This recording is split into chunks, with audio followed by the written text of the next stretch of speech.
don't have an established personnel system.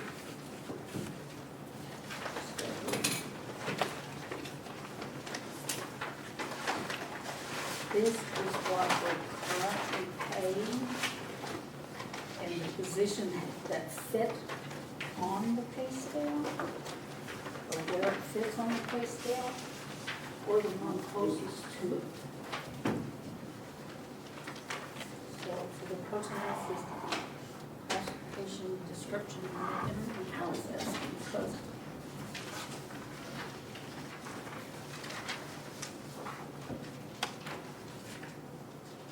we have a position open at the library, and a park supervisor, and one in sanitation. So before we put anybody else anywhere, What did you just say? that we have an open position at the library, one in sanitation, then the park supervisor, and the administrator. Before we go forward with anybody, we need to know where these current salaries fit. We just need the personnel system established. When I took the job, I thought it was for $500 a month, but I couldn't find that anywhere, although I did go back 3 consecutive mayors, and they were all, when I found out, they were all paid $6,800 or something a year.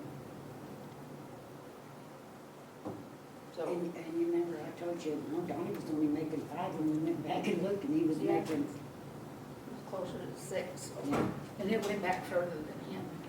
So, I don't think he That- probably ever paid attention to it.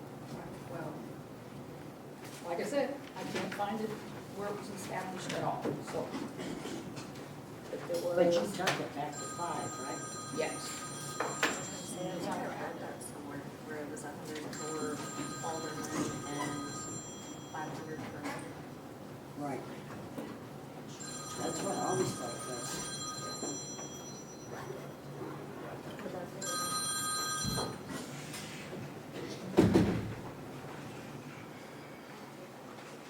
Hurry.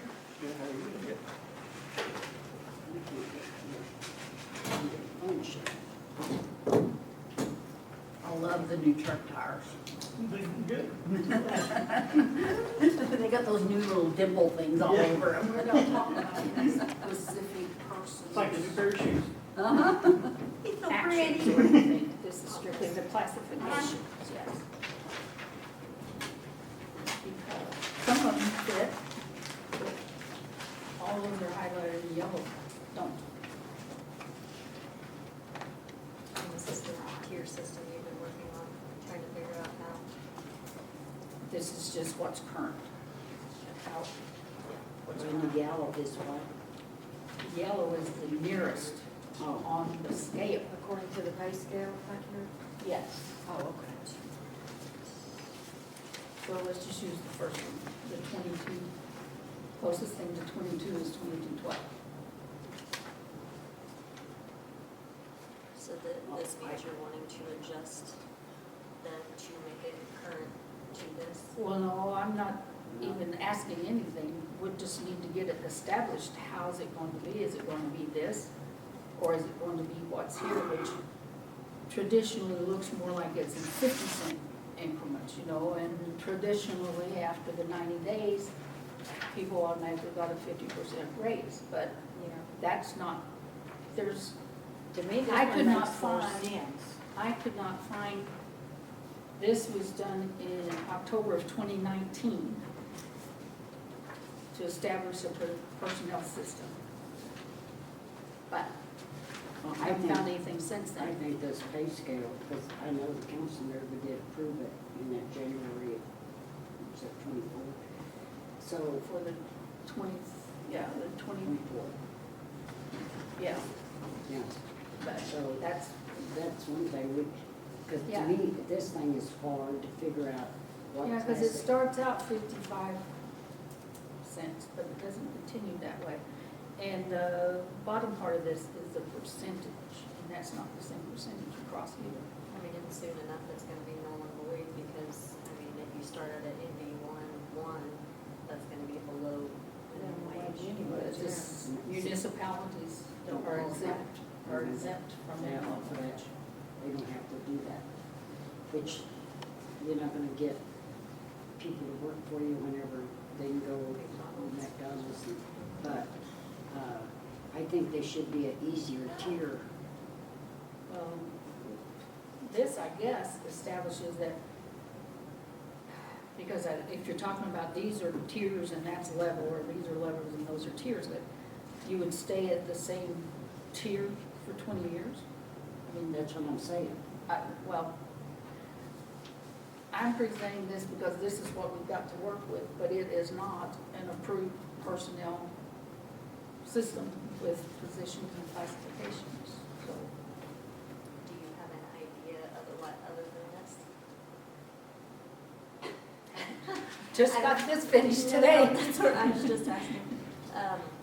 It Yeah. would be much easier if it was, if we took current people and made a new tier, and put whatever department on, and I maybe go to 10, but I don't understand the 20, but.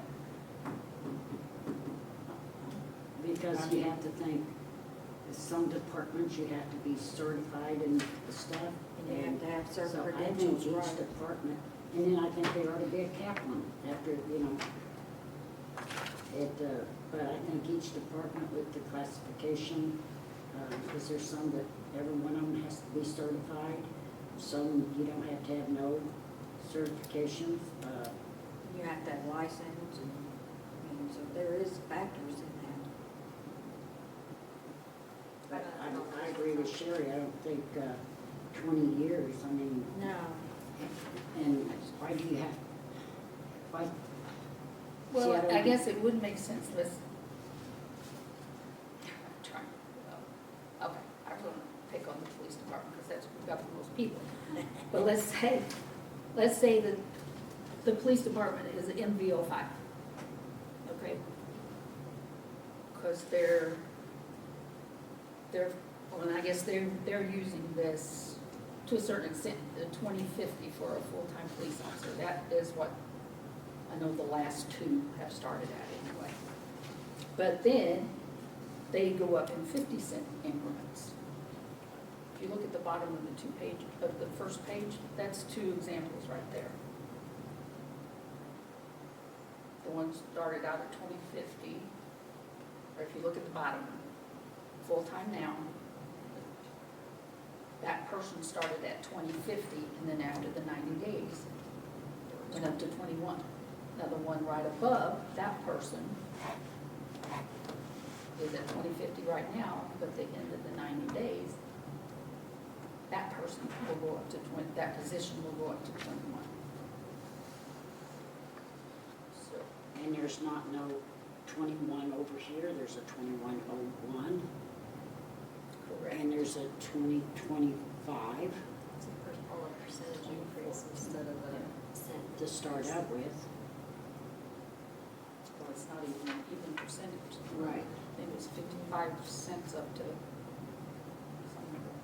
Yeah, it's. Didn't go that far up. So, And they have to be it would be there much 20 easier years to to, be 50 You're just cent cent increments. Well, also, there are like different tiers of them in here. Why wouldn't the police department be under one tier? Wouldn't that kind of make a little? well, Well, there see, was- they've never, well, See, and that's there's- one of the, There's several of them that's different tiers. One is a 5, Okay. one is a 2, and what's a 8? Where's the 8? There's the 8 over here. I'll never. because that's where it fit, the current rate fit on this. Closest. Closest. Yeah, and that is, see, if it doesn't have Yeah. yellow, that means it fit on Something, the yeah. scale. But if it's got yellow, that's the closest on the scale.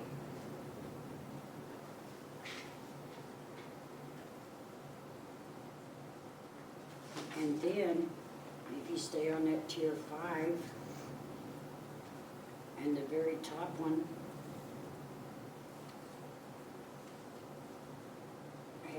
went over the 20 years. Right? Am I reading that right? Well, it shows on 15, but a different level. Well, I think she's meaning, yeah. Right, but that's a, Oh, so it went on to 7, but it went up to 15. Okay. right. I but- see what you're doing now. No, okay. I'm not doing it. I'm just telling you, Right. this is what's current, Right. what's happening current. I So- should say, I see what you're talking about now, not Okay. what you're doing. That's right. I worded that wrong.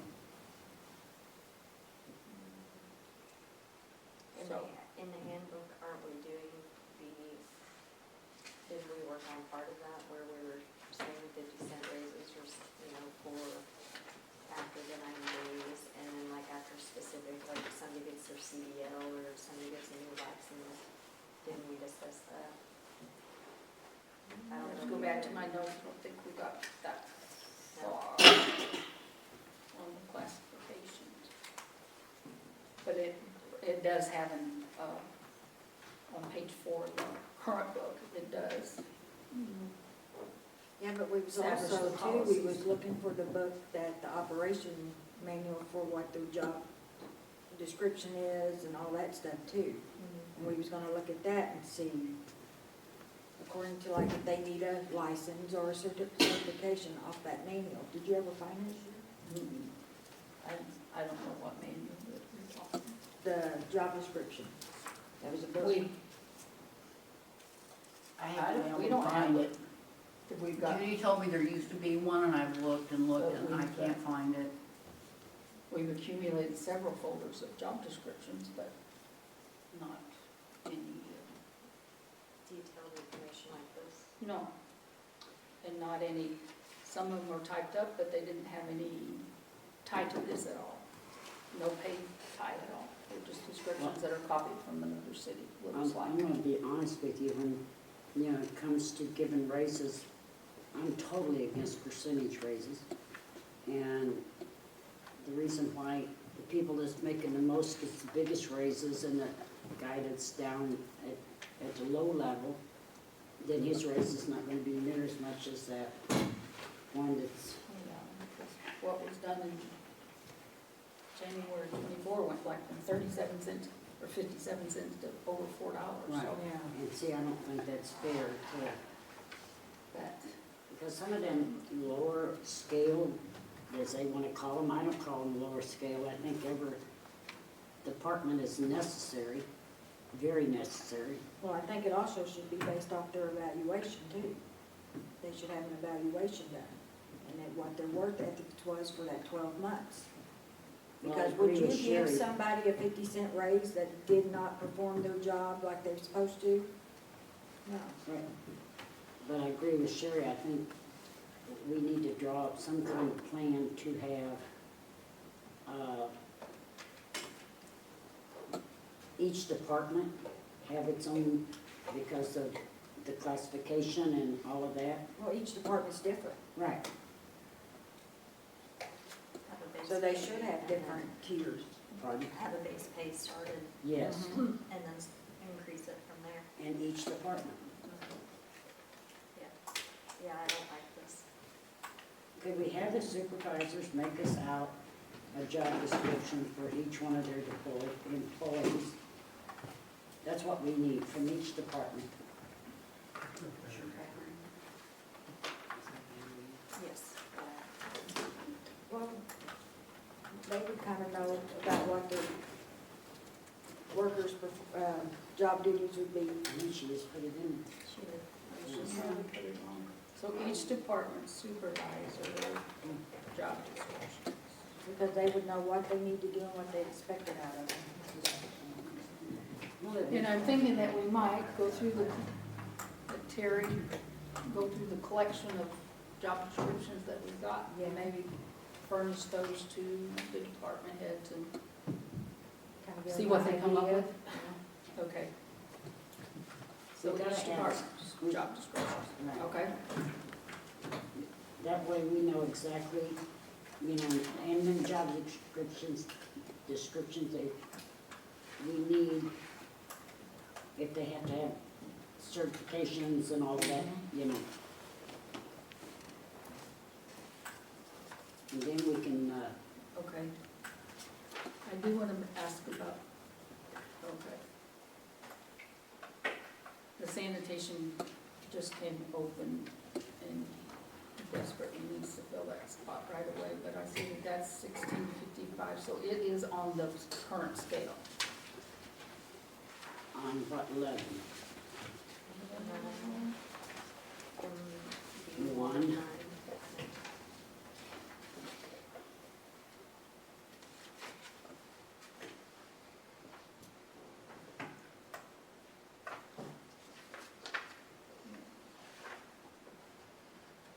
Did we lose That an one had employee not- there? Yeah, and he had not completed the 90 days, so that gave him some. Well.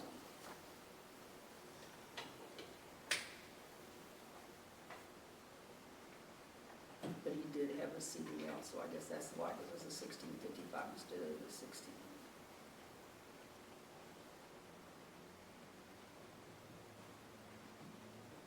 That would be the starting pay for It would be 16. 16. The starting pay would be 16, if they got a CDL, we're bringing in at 16.50. 55, at least that person was.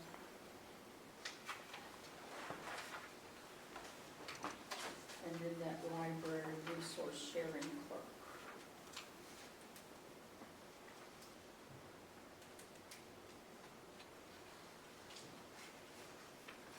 I would assume to start out at the same, and go ahead and fill that position. That's the one that they depend on working on Saturday on the week. At least So we've until we only come up got- with a different. We've only got 6 people in there? Yes.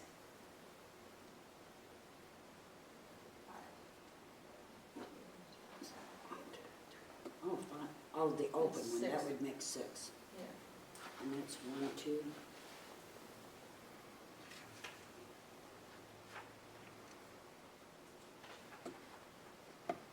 Do they have any applications? Yes, she's ready to fill it, because they don't, Okay, they question. don't go through the city. So they're all part-time except for the supervisor? Mm-hmm. Okay, they couldn't take and offer more hours to one of these to cover for that? A lot of them go to college, so they can only work. Oh, well, Yeah. Well, that's what I was told, I don't know. And then these are, let's see. Because like one of the clerks, maybe they might want more hours or something? Let's see her email. Okay. 2 part-time clerks are retirees preferring to work 2 days a week.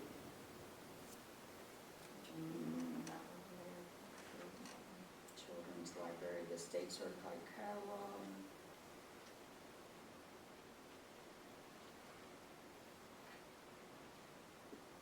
Okay, the open position is responsible for twice the weekly shipments into and out of the library. That's this resource here.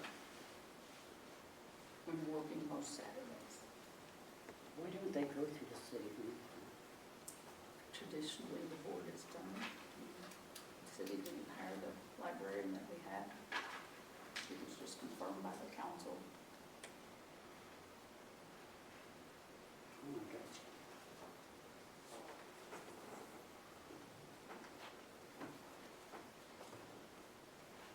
Just the way it's always been.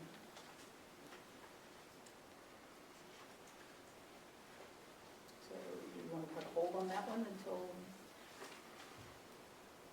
I was just thinking instead of, if somebody wanted more hours, give them I don't know that. what well, hours it's they my work. understanding But that if they don't I want know that some hours. of them two just want work 2 it. hours, Huh? or the 2 want 2 days.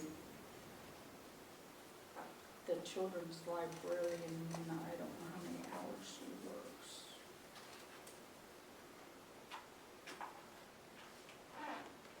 Well, didn't you But tell this us? again is almost gonna have to go back to this. Right. Didn't you tell us one of them that was part-time was working? That was that state certified cataloger that,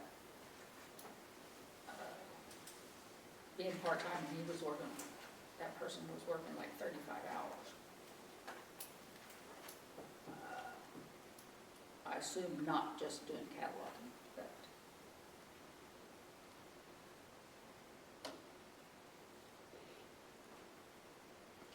I've got a problem with what you just said. If we're paying their wages, why is the board getting a higher? just the way it's been done in the past. We need a whole personnel system with policies as far as interviewing and the hiring process. Do you have a problem with it? Do you have a problem with the board hire? We definitely need, if they're city employees, getting paid by the city payroll, We need to say we it. need an interview process through the city. Thank you. Right? I would think so. I don't know why some departments do it and some don't. I don't know how that ever That's started. the only department, isn't it, that does that? Well, and I guess that hadn't been done until, well, previous, and then I know that librarian, or the current librarian, was hired by the ward and confirmed by the city. I mean, that happened. No, the current one Can't was speak. hired by the prior mayor and confirmed by the board. Oh, Yeah, she wasn't hired by like the library board. She was given the Wasn't. job by the prior mayor oh, okay. Got that all wrong then. and then just got confirmed by the council.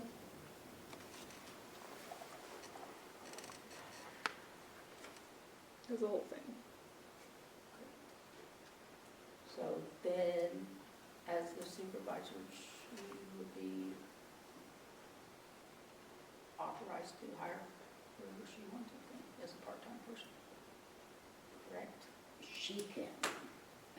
You know, she can, Yeah, she but I did. don't think the board should have anything to do with it. Well, and evidently I have misinformation. Okay, We can clarify that with her then. okay. So she can go ahead and the note says,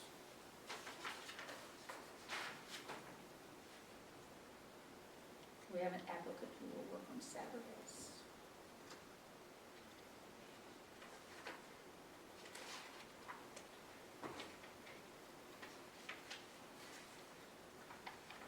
But again, that would be included in this each department.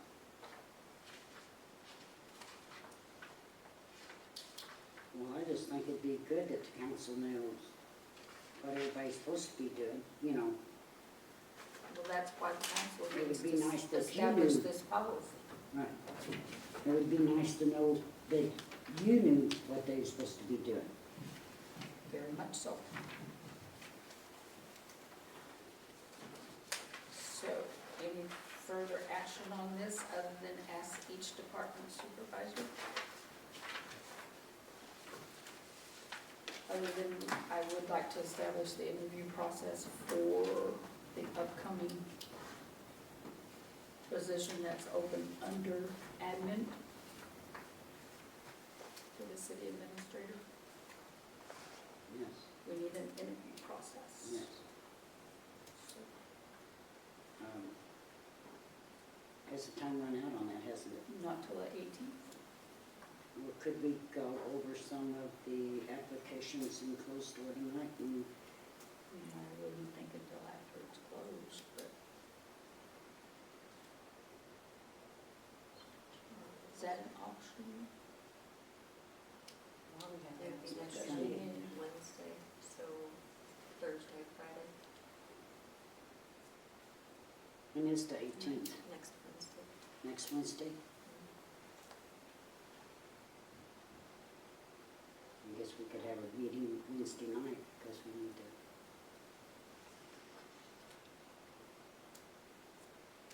Get on that.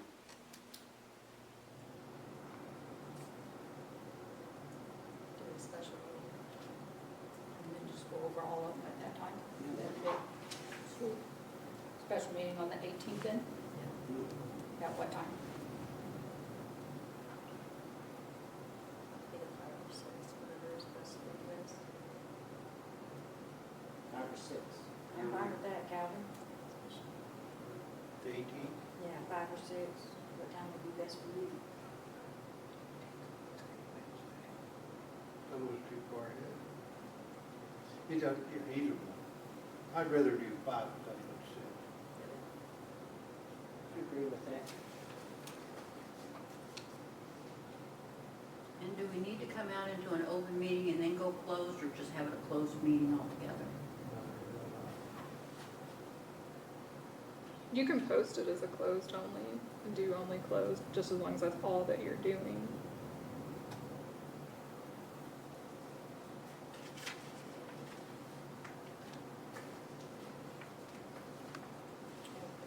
Plan to post it as closed unless there is something pending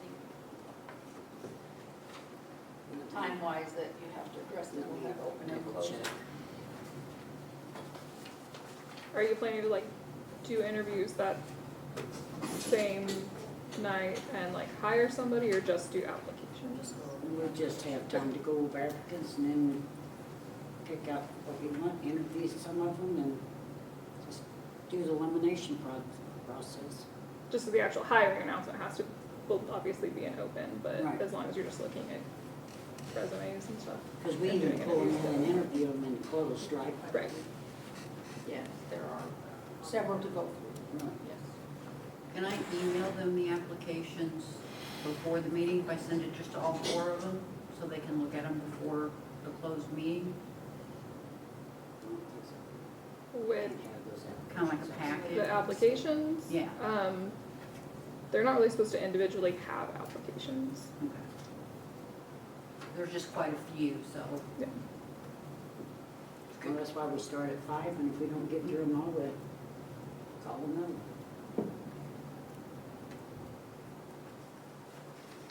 Okay. Yeah, we can go to the employment. And on that park supervisor, are we gonna talk about that handful store and decide on the applications we got? Well, I guess that special meeting then should be for both of them. Oh, on the 18th? Yeah. I was gonna say we can do it tonight. No, Just just go in and close on the applications on the, yeah. We'll get that taken care of tonight.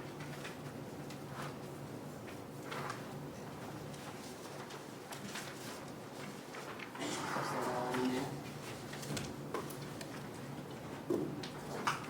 yes, yeah.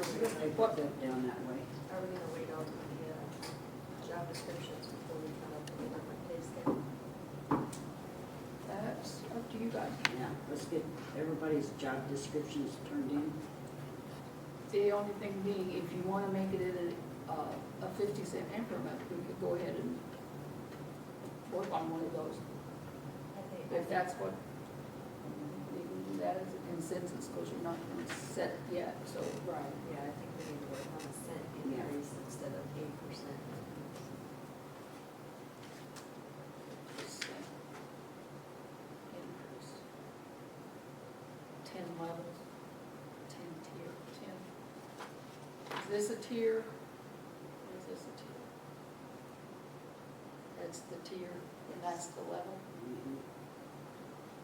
Levels. or tiers. No, this Tiers. is the level, and this is the tip. This Right. is the level. Well, tiers to me were like this, but. Right, that's what I said, the 1, 2, 3, 4, down to 7, or 5, or whatever it Are the was, tiers is the tier, and then going across, is the level, Sounds like yes. right? We'll set it up that way. Be sure to put that on each side. Yeah. Tier, low. All right. And start at the lowest, current lowest pay. Right.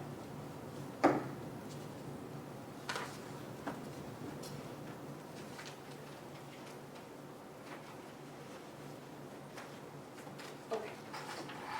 Did you say, Julie, you want to put a cap? Oh, I think there should be a cap on their department. So that way we don't get those big jumps like that.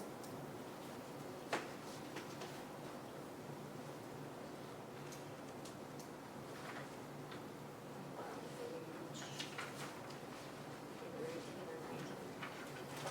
Do you know what page you're on? Oh, I had We stopped did at 19. 17. I think, yeah, 17's where I've got a thing where I stop, so I don't know if that's where y'all stop. That's where I stop. That's where my note is. Now, 18, that's So when we're we go gonna work into it on payroll 18. administration. Yep, start here, page 18. Okay. Yep, that's,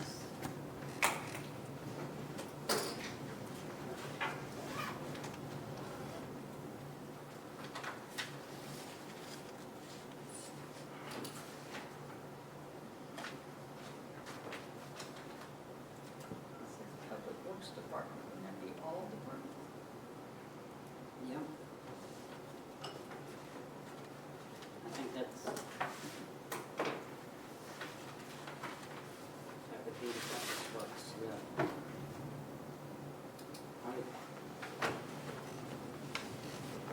It's all actually on page 7 of the.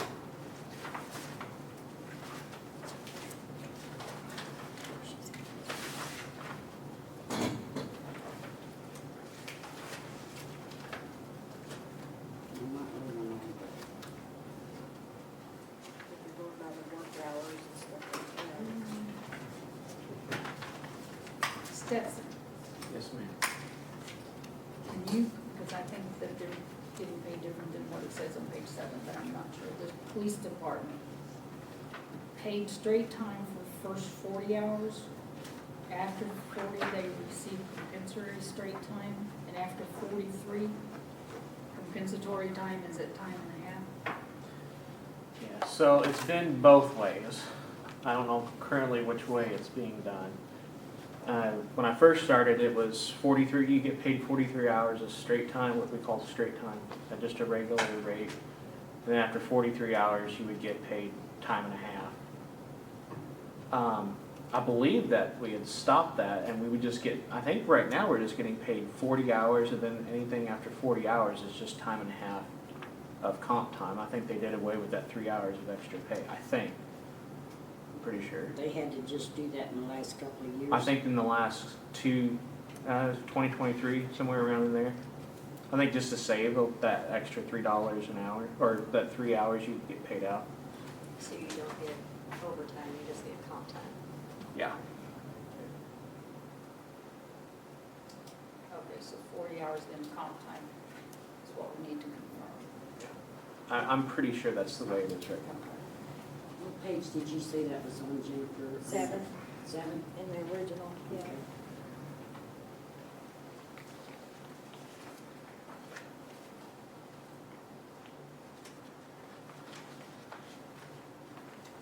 Yeah, 'cause I got everything wrote down. What's in the old book to the new book, and back and forth, and what we don't have in the new book. Well, I want to know who's going to type this up with all of our notes. uh-oh. And I don't know if you're going to take it out of the old book or the new one, or where are you going to take it? Jennifer can tell us, see page whatever, and put it Yeah. in the new one. Here you go.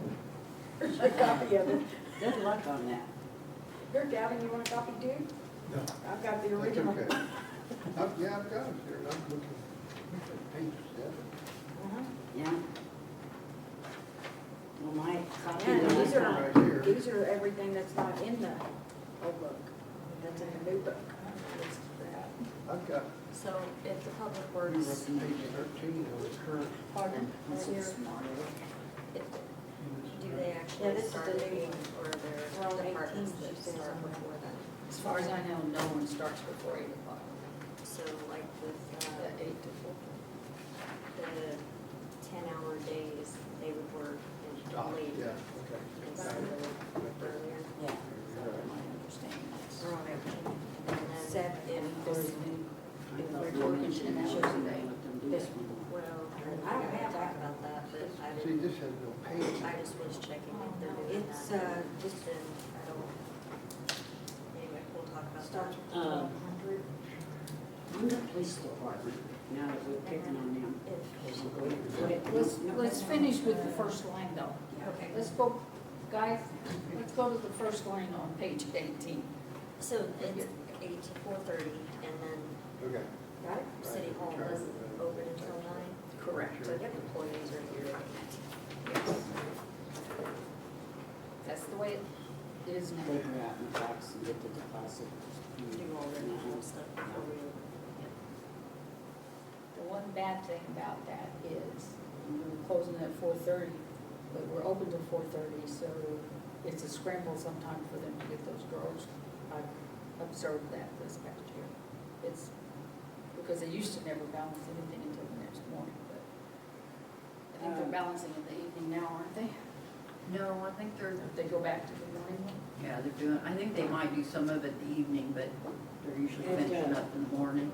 You know, I have people complaining that City Hall closes at 4:30 because they get off work at 4:30 and they can't make it down here. So, I don't know what we could do about that unless we give them, go back to the way it used to be and give them a lunch, an hour lunch. Yeah, the hour lunch would solve that problem. Maybe they can find. And I have a lot of people, they get off work and they just can't make it. Do you have that problem? Yeah, I mean, I don't get off till 4:30, just depending on how long it takes me to get back over here. Well, if all departments had 8 to 5 and then an hour for lunch, then they could get their lunch and eat it in an hour. Personally, that half-hour lunch has been killing me because I got used to an hour. You gotta inhale it and hurry. Well, that's true. If you have to go somewhere and wait in line for 20 minutes, there goes your lunch. I mean, Yeah, Rick brings me my lunch because I can't go nowhere really. Go to the hospital. Which, I mean, if you're going on the old one that we should be going on, it says you wait 5. yeah.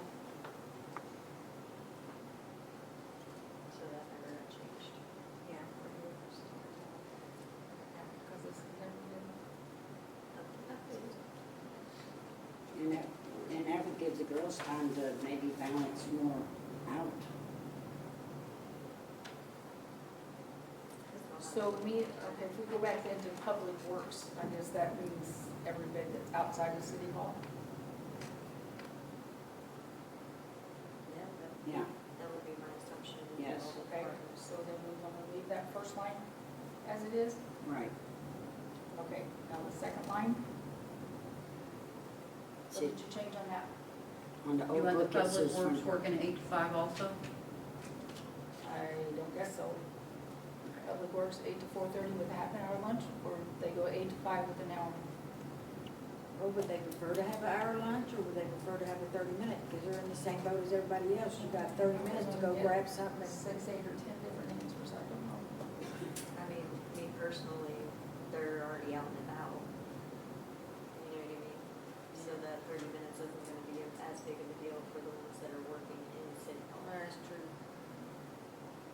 I think we ought to just leave it like it was in the old book. Public Works goes from 8 to 4:30 and the City Hall goes from 8 to 5. That would help the public come in and be able to get off work and come pay their bills. Well, that might prevent them from being late on a bill. No, Because that's, they gotta wait till that's the next it. day. That's what they say, we can't get, you know, they get paid, but they can't get here because it's closed time they get off work. First line is okay, the second line changes to 8 AM to 5 PM with a 1 hour lunch. Well, we're changing it on the new one, aren't we? And the police department.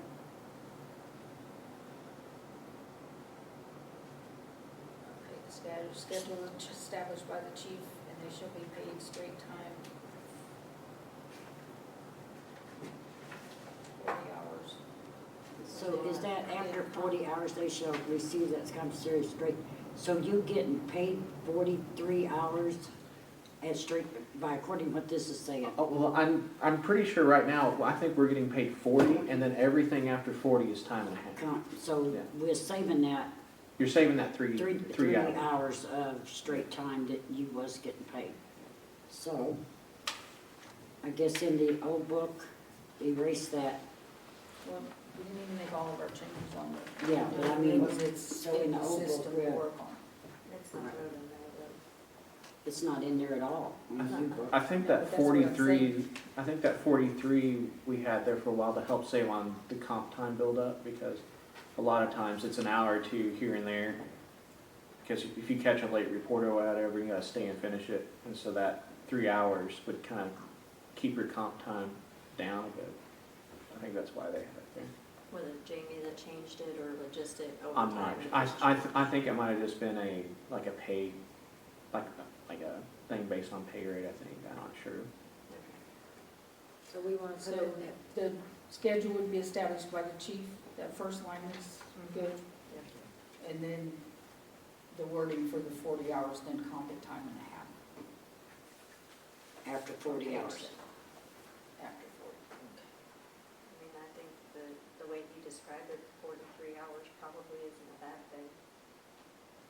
But that's where we might talk to Jamie and see. Well, see what they was doing, the 43 hours they was getting on their paycheck at straight time. And now they just getting 40 hours and the rest of it going on time and a half with comp time. So we're saving that 3 hours of straight time under check every week. Okay, so we'll change the new one to the 40 hours in straight time and a half. And make a note then that that's one of the things to be discussed. Now, the next one, the pool, the golf course. Shall observe the schedule established by the facility manager. I can see that the pool and the golf course, because those hours are going to change. The airport, there really isn't any schedule there. The library is now open 8 to 5 and 8 to 12 on Saturday. We discussed once, what was that, Carolyn, half a day on Monday or something like that to make up that Saturday, or, Just a flat 40 hours. yes, That the library's open flat 40 hours, you mean? yes. Right. And I I think. thought we for a was- while they'd done that, and then they quit doing it, I guess, I don't. Which, when I was over there, they were open half a day on Saturday. I'm like, okay, and she was talking about her putting overtime in, or comp time, whatever you want to call it. If they don't get somebody hired. Well, you was gonna, I think we brought that up, and you was gonna ask them when they need just work a half day to make up, take a half day off, so they could be open on that half a day on Saturday. And we never did get back to that. Okay. Each department things. See, but we also have to check, make sure on that, on the number of hours open for state aid. I forgot exact, there's probably some kind of guidelines State there. department. We'll get that from the supervisor on that. Okay. So, and the Senior senior center. center's not gonna have to work till 5 o'clock every day, so. Well, that goes, the senior center would be back on where we, established part-time and full-time, wherever that was at. Back on page 16. And we went from 32 to 40 hours was That is for full-time. full-time.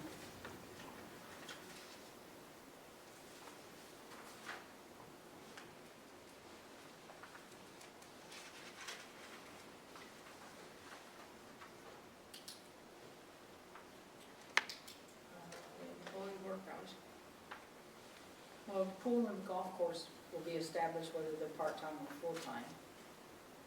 Library will be Right. two, part-time and full-time. If they're full-time, they work 40 hours. If they're part-time, they work whatever was established, so Right. it's not gonna really matter. So really, I don't know if that line needs to be in there at all.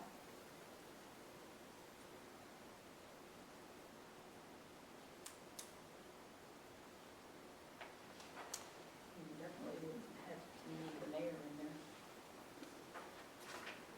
there. Yeah, I mean,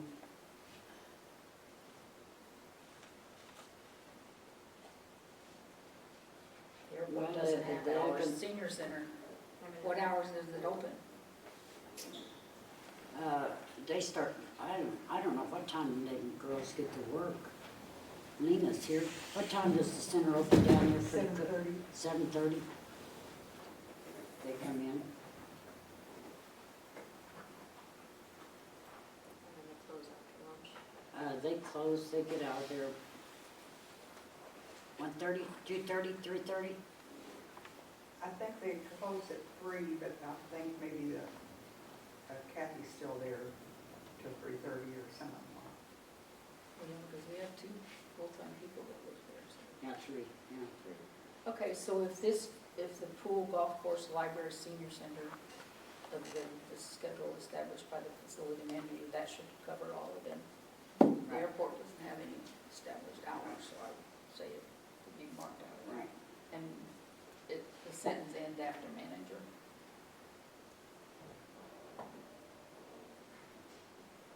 Because they're gonna know who they need when they need them.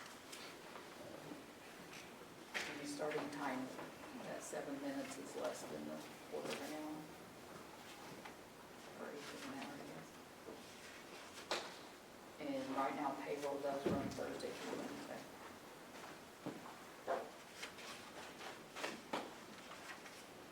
So we wanna leave it at 7 minutes? Or we wanna go by the original, which was 5? When we're starting. Yeah, on the old book, it says 5 minutes. And it's in the new one, it says 7.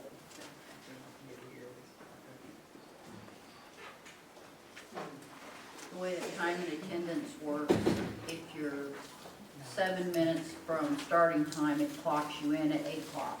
If you're 8 minutes, it clocks you in at 4:45. So that's what time the time clock's using, It's 7 minutes. 7 minutes. Okay.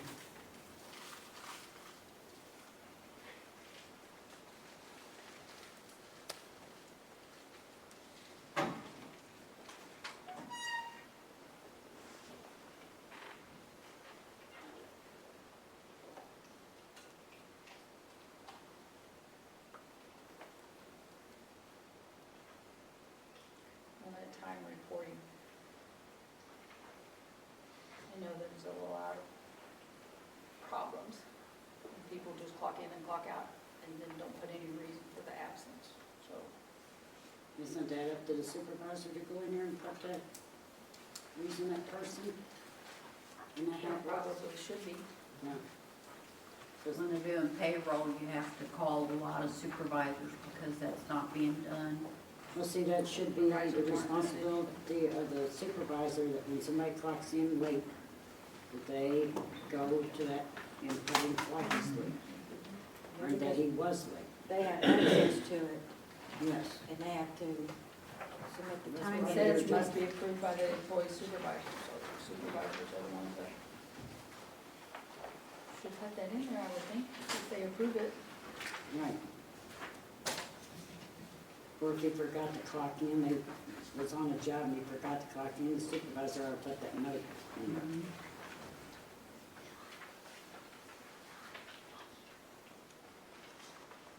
Is there anything else on page 18? Not one, through a wrench in it. Back on page 11, you was gonna check into that to see if that needed to be totally eliminated on city's rights to search. Yeah, that's on a list, because I'm sure we're gonna come up with some more Okay, research items. okay, I just got a big question mark on this. It's still a question.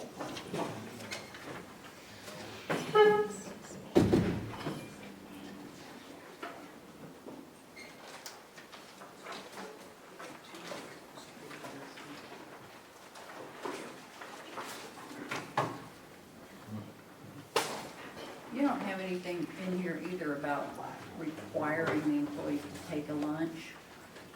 I would suggest that it be required. That's state law, isn't it? State law is you have to give it to them, but they don't have to take it. I thought they were supposed to work so many hours and you have to give them a break. Mhm. Isn't that under this meals hours? and, meals It and says breaks? that, yeah, city to comply with state and federal laws regarding meals and breaks. Break periods may not be accumulated to accommodate a short work week or work day. I know some places after, you have to give them a break after 6 hours, at least a 30-minute one. I just noticed we have a lot of employees that like to work through lunch. But it says the employees who work 8 or more hours in a day are required to take an unpaid meal break of 30 minutes. I think that's the federal law. Are required, yeah, okay, that's, yeah.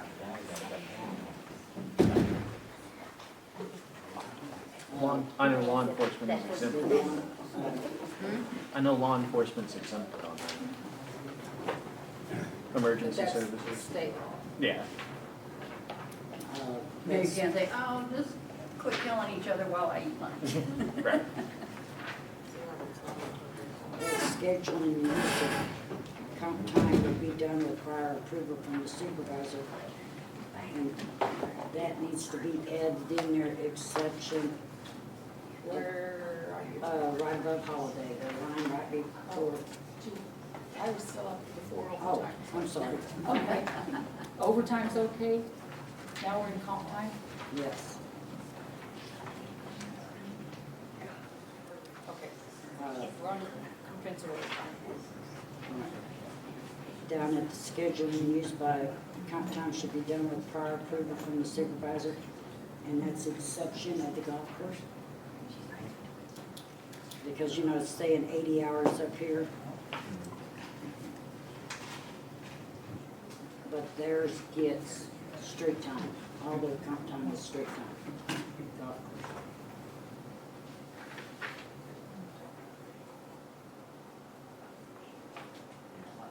You're talking about no more than 80 hours, Yeah, up here it says they can't get no more 80 hours. right?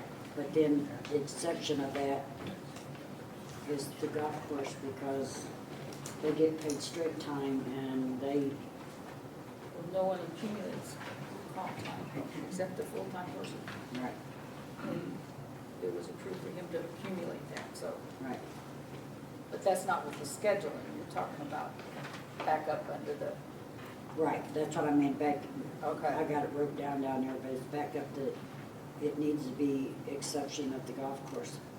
Employee gets straight time for comp with no cap. Comp time is to be used in the downtime in the wintertime.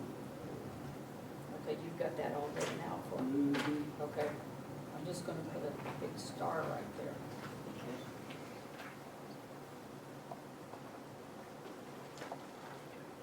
And they have to use it down to 20 or 30 hours by April 1st of the following year.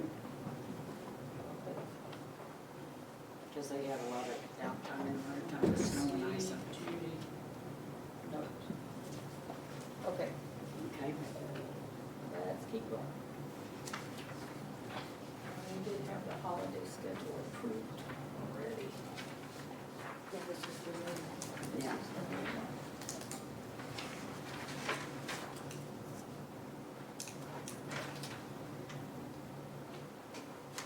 But it doesn't say anything about Good Friday, Christmas Eve, did it? No, I don't.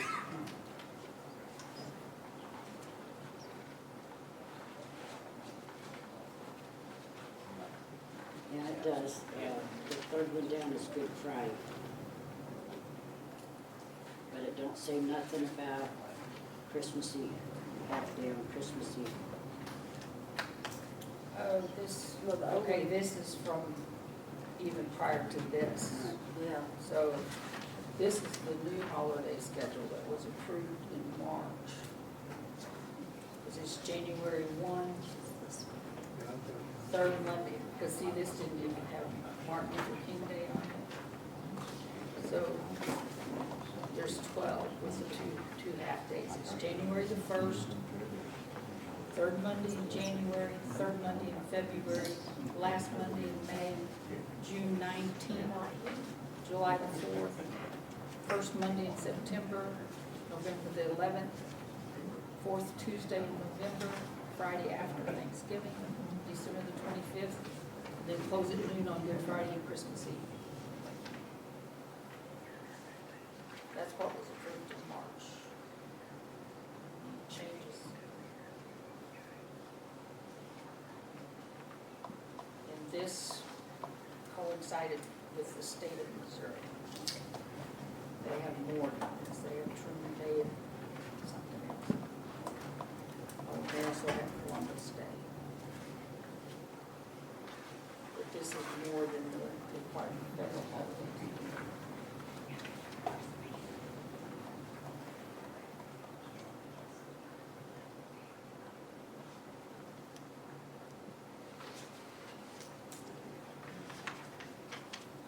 So is this okay to go in the new one, or? Yes. Okay. And we're down to the on-call duty and call back.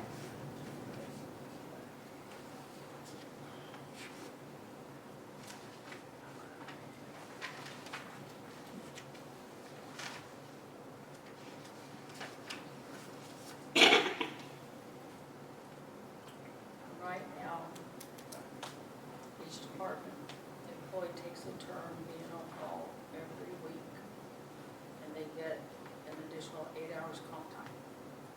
And if they're called out, they get time and a half. Well, the only thing is on page 7 of the old one. It's the, next to the last, it says callback time emergency after hours shall be 1 hour of paid time plus actual time worked based on time clock.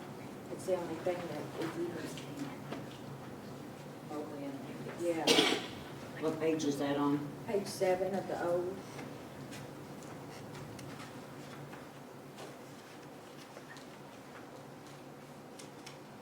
And it's this, kind of this paragraph that's right under the big one in the new. It kind of coincides with a little bit too.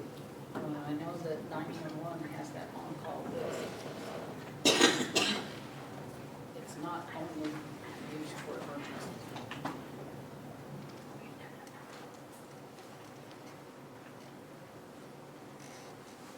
Do we have a list of what department it is on that? What On the each department has somebody on call. Water and sewer. Electric, water, street, wastewater. Unless each department put out parks. Are there?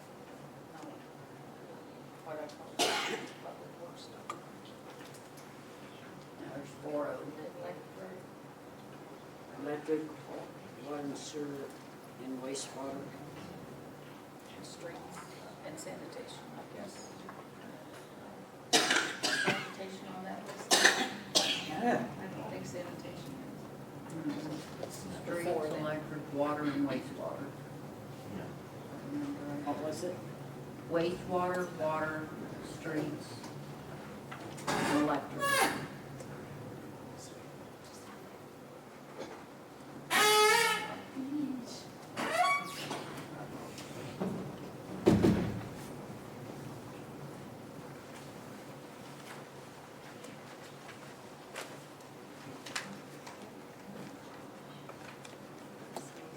So it's the one on compensation plus time worked. Well, to me, that's what, that's what Book streets call out needs to be. plus time. Is that called that? case something happens. But it doesn't say anything about the 8 hours on call, or the 8 hours comp, just because they're on call. And that's what they're getting now, 8 hours, except for wastewater's 4 hours.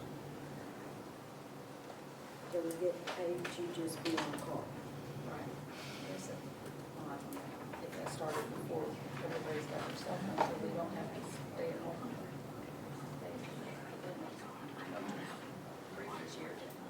Yeah, because they're not tied to anything. Is that something that gives you thing? The callback, to me, would be good for some departments. We need to,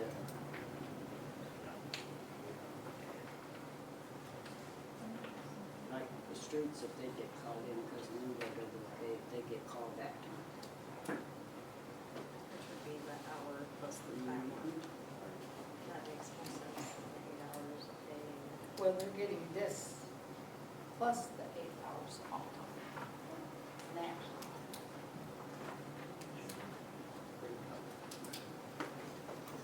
Wouldn't it make more sense to be paid when you get called in? That's You're right. actually on the job? Yes. That's what I'm saying on streets places. That's my definition of a calling. Well, it had to be across the board as far as everybody on the call had the same. So on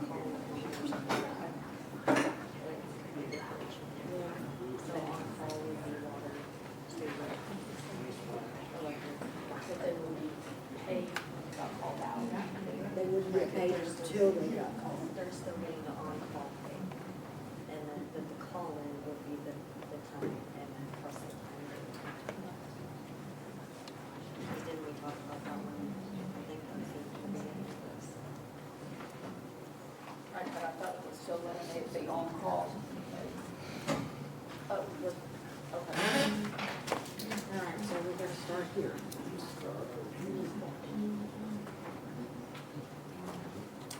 No, we make two pages.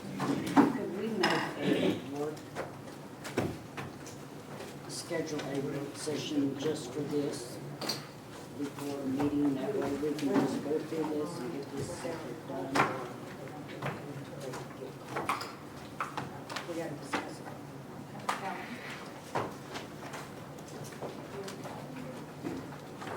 need a break. Right here.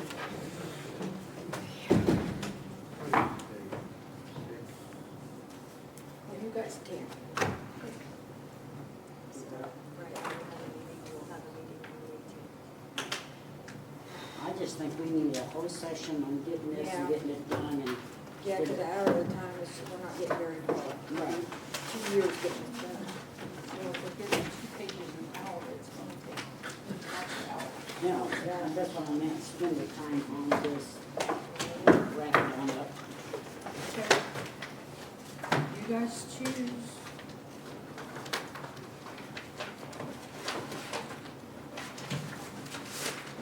Session, employee manual for when?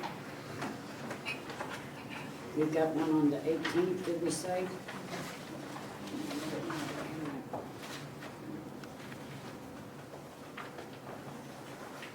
Because that's a special closed meeting for the application. Right. So we just need an open work session.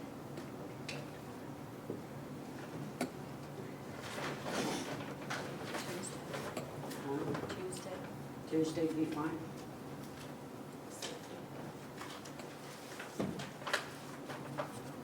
At what time?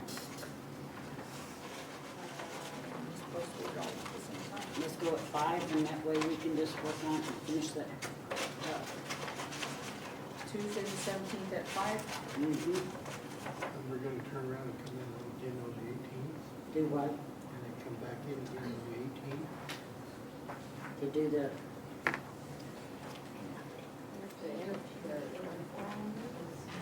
The applications. Tuesday the 17th at 5 for a work session? Will that not work, Calvin? No, that's all right, I just figured 2 nights in a row. I just like to get it wrapped up instead of these little Okay.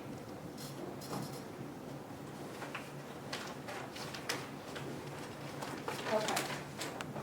Workshop. Work session.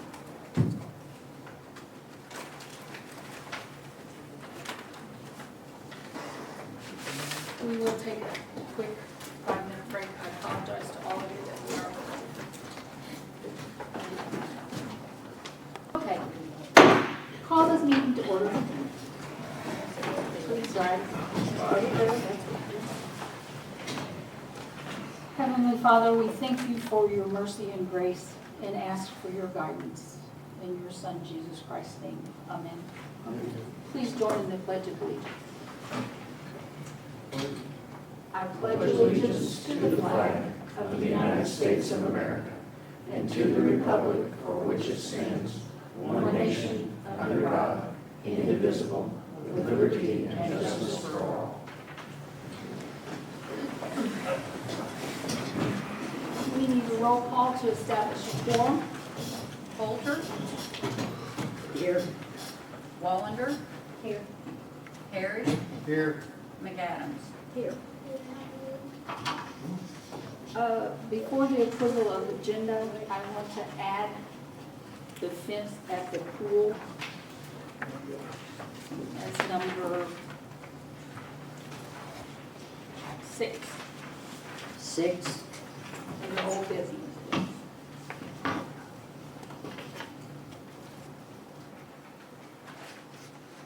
And I call for approval of the agenda with this addition.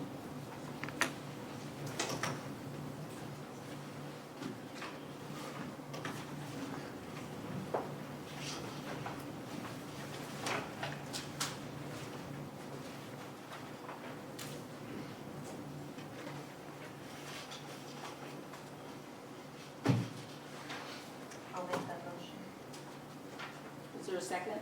I'll second it. Any discussion? All in favor, please say aye. Aye.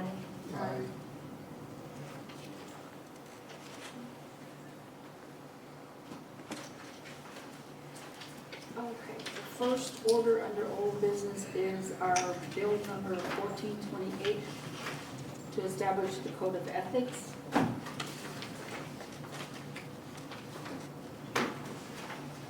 There was discussion last meeting and a couple of changes made to the wording.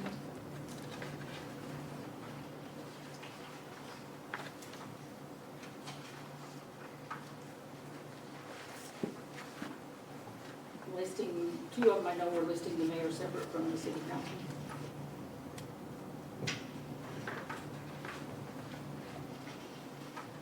And that the board of our, if there was a hearing officer to be determined. The board of aldermen shall hire and appoint the hearing officer. Those are the only 3 corrections or additions, changes made, I believe.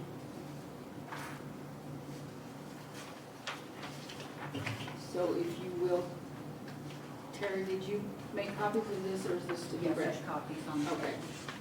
Then it will only have to be read by the title. This is the second reading, right? Well, it would be the first reading with the corrections.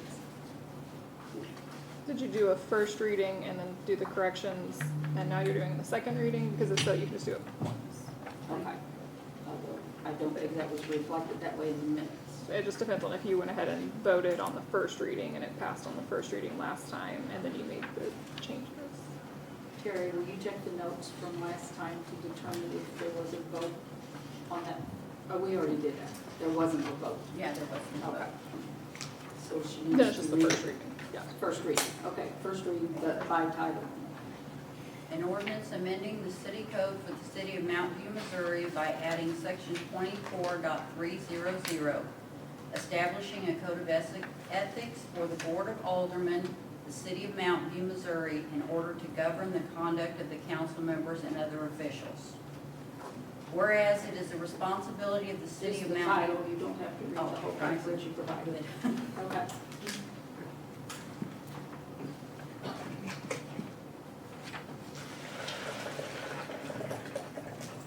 Do we have a motion on bill number 1420, This is first reading. first reading.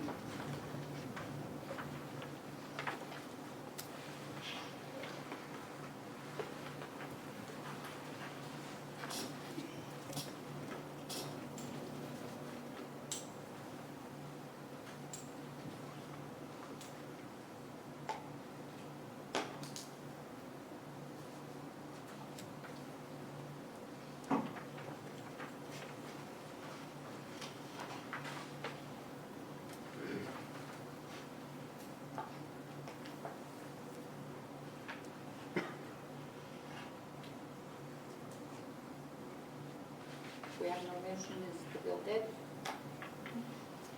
Okay, the bill is dead.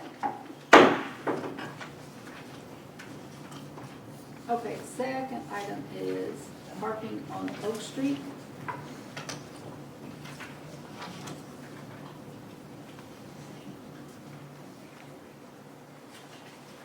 In your packet, you do have some verbiage from Chief Perkins regarding how he measured out here for the spaces and everything. And last meeting, the only thing I guess that was decided was that the east side of Oak Street from the alley to Front Street would be designated as loading zone. But as far as all of our notes, there was nothing else decided.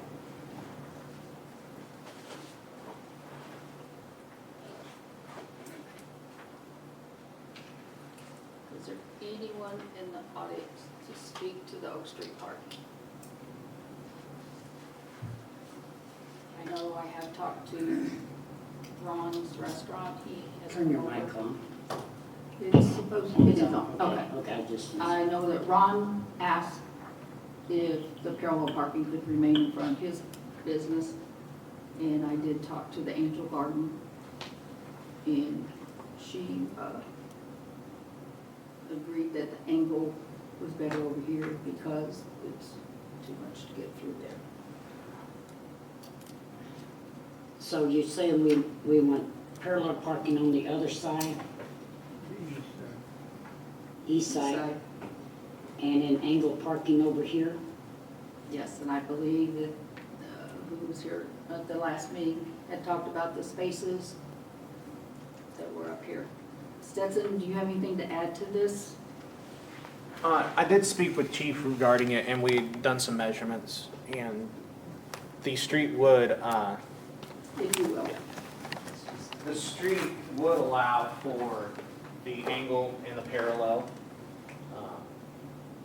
I know he did a rough measurement with boxing out some parking spaces, and the drivable width with angle and a parallel on the opposite side, so you'd have about 22 foot of driving space, which is, I mean, that's completely drivable. And then on the other end of the street, it's a little bit more because the street's a little bit wider on the opposite side of the street. So across the You could have floor. angle parking on both sides of that block. I think you can get away with angle on both sides of that street.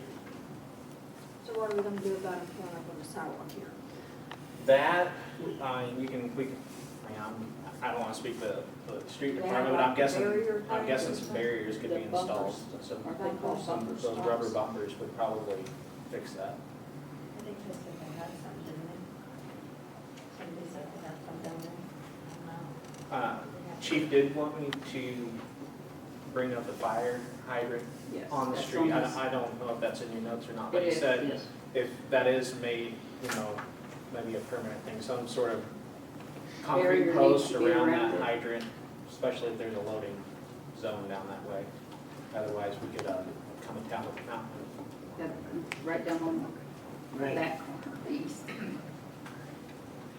Well, personally, I don't think there should be a loading zone down there. I think it should just be parallel parking on the east side, All the way down, all the way down. and no loading zone designation anywhere? No, I don't think so. I thought they talked about over there across from that, Down vendor's street. market, right there, before you get to the lumber yard, was that what they was discussing one time about pulling in there and using for loading? Well, there's options. It's just Cause that's pretty whatever, wide through yeah, there. whatever way Other than you loading choose, we zone. just need to be really In the smart. street, Very yes, On the that's what. street. Okay. Over there where the building is down? Yes. This is the The east loading side. zone is on Elm Street. Right. Okay. So it'd be the loading zone is over on Elm Street, but Oak Street, which is what, So probably parallel on the east side. parallel on the east side for the first block? Yes, yes. I mean, That would be up to Second Street. Up to Second.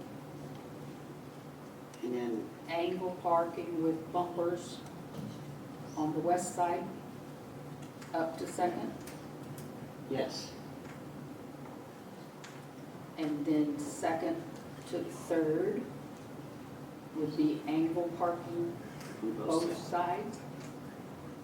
Yes, Now, we do have trailers parked parallel there now. A few trailers on the West side. west side. So, well, can he We will put the have to be trailers on his strapped. property?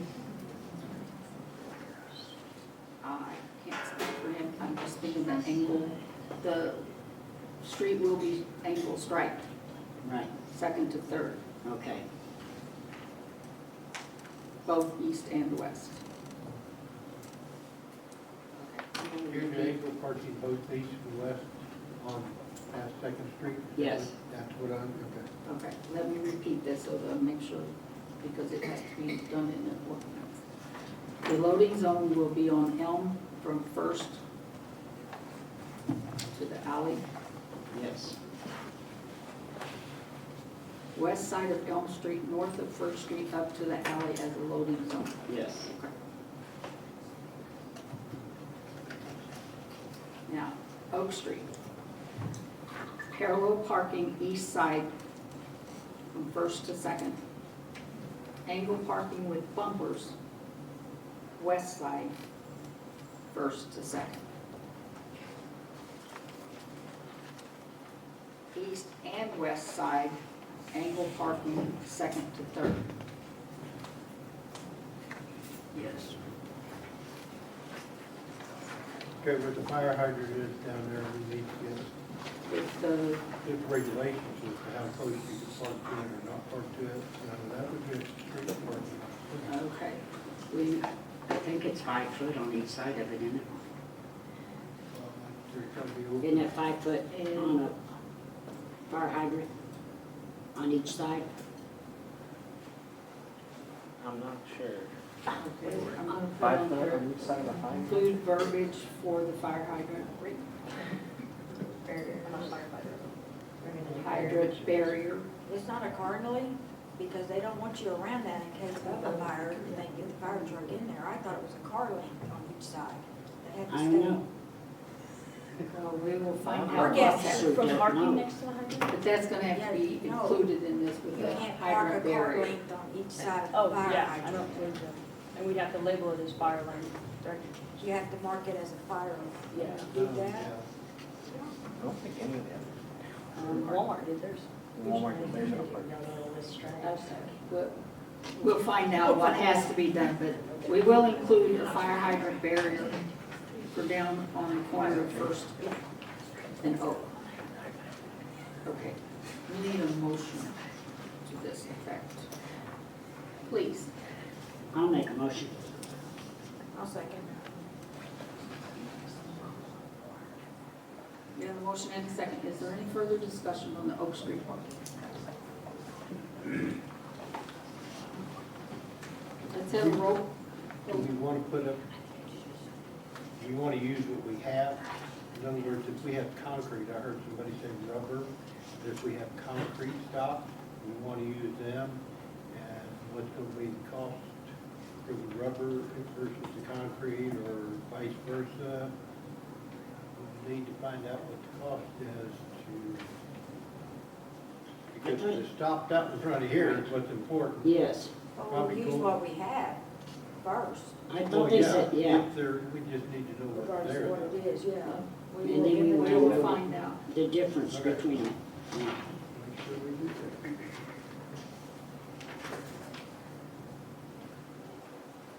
Okay, roll call vote, please. Coulter, Aye, McAdams, Aye. Terry, Aye. Wallander. Aye. Okay, motion carried. Now, we are to it's a memorandum of understanding for the Howe County Sheriff's Office that was presented last meeting. Basically, it's the $45 per day charge for any incarcerated person at the sheriff's office. It was discussion regarding the substation that we provide, and in your packet is what we received from the chief, that we provided a space to them that we were not using so they could meet with local people that are victims of crime at the substation. They provided all the materials to renovate the room, and they provided all the materials to hang their sign. The agreement is if they ever leave, we get to keep any renovations that's done inside, but of course, they get their property back, such as their sign, their desk, and their equipment.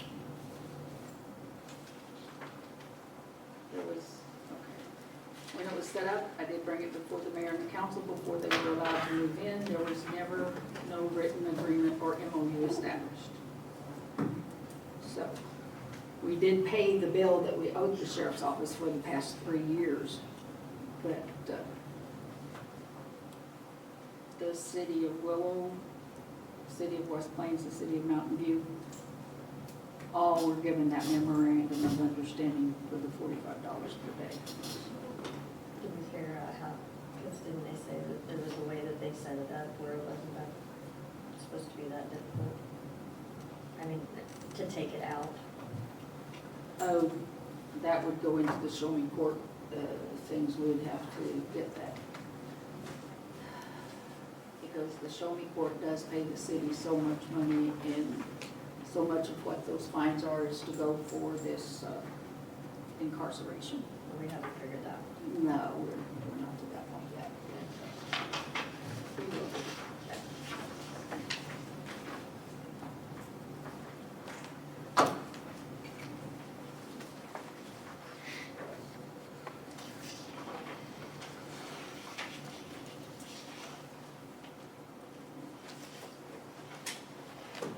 Is there any further discussion on this? We're just waiting until we can get the showing court. I'm not sure how that analysis is going to work, but we will get it.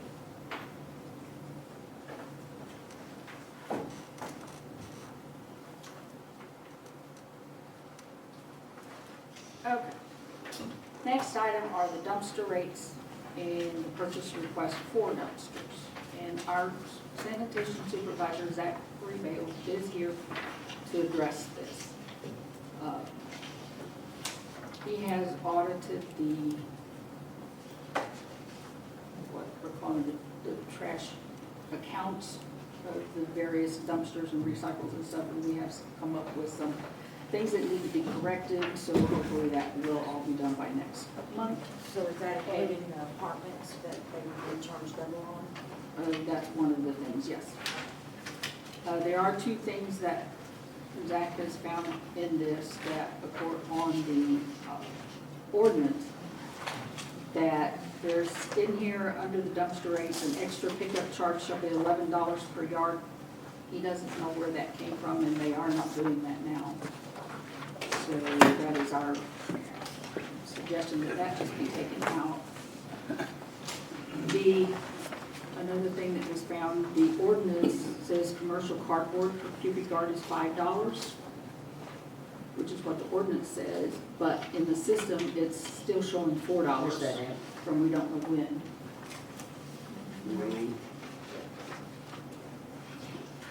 That was changed at least a couple years ago, I think, so. A couple of years ago, yeah. It went to $5, but it was never updated in the system. So it's still $4 in the system. Yeah, so the ordinance is correct, but the system Yeah, isn't. we're charging somebody for picking up their cardboard and recycle. Is that He will what you're address, yeah, he will address that. I'm just getting to the ordinance for Okay. right now. saying?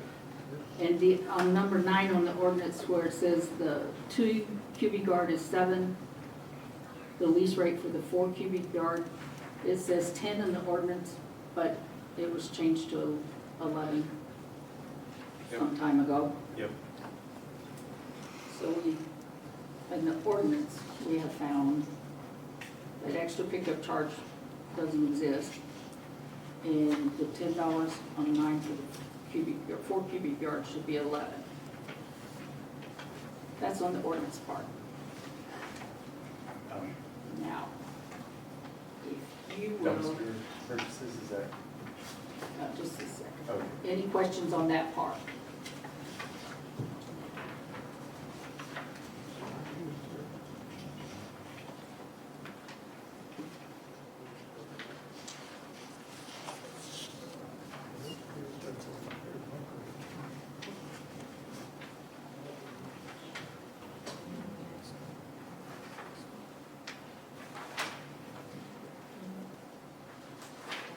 Yeah, That would be good.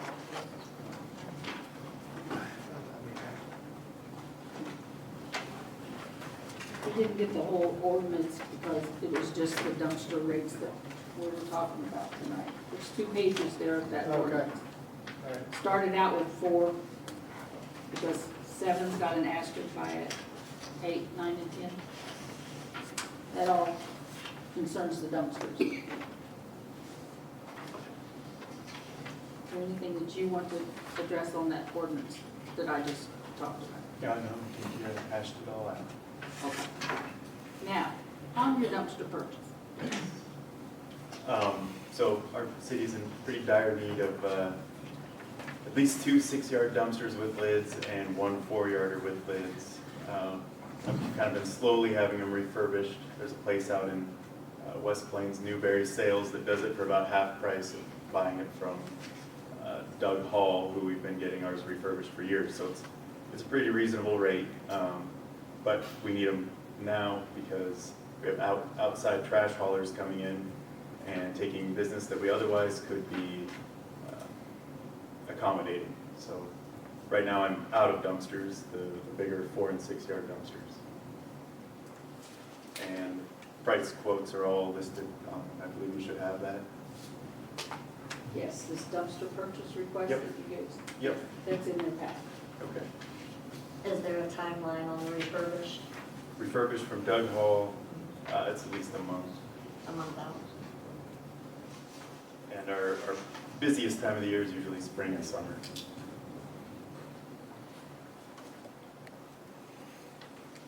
And Downing was kind of what I prefer to go with. I think probably have dumpsters in a week.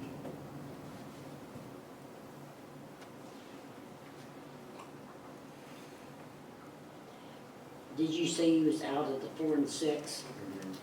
One 4-yard on our lot, but it has a rusted out bottom. And the place I was taking it to, Newberry, who was doing it for such a reasonable rate, they had the welder that was doing it, he's out of work right now, or he's out because of family issues, so that's kind of halted.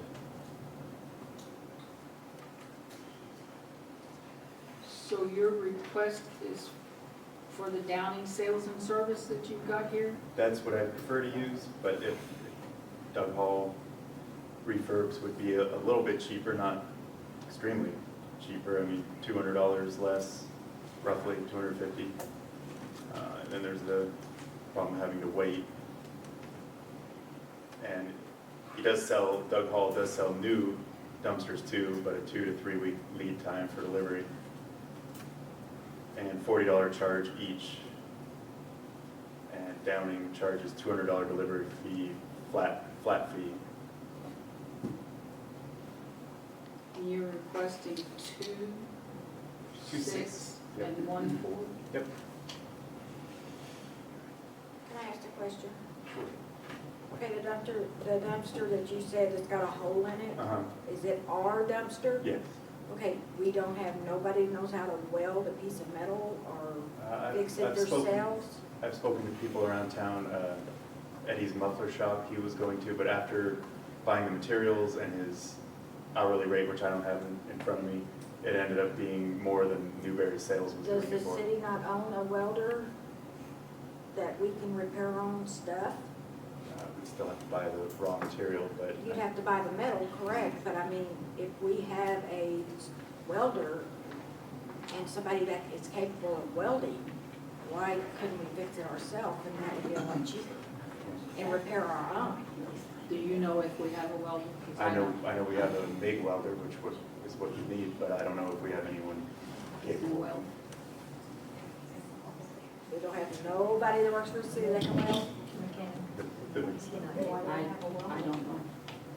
the mechanic periodically welds, but I don't know what the skill level is, so can't speak to that.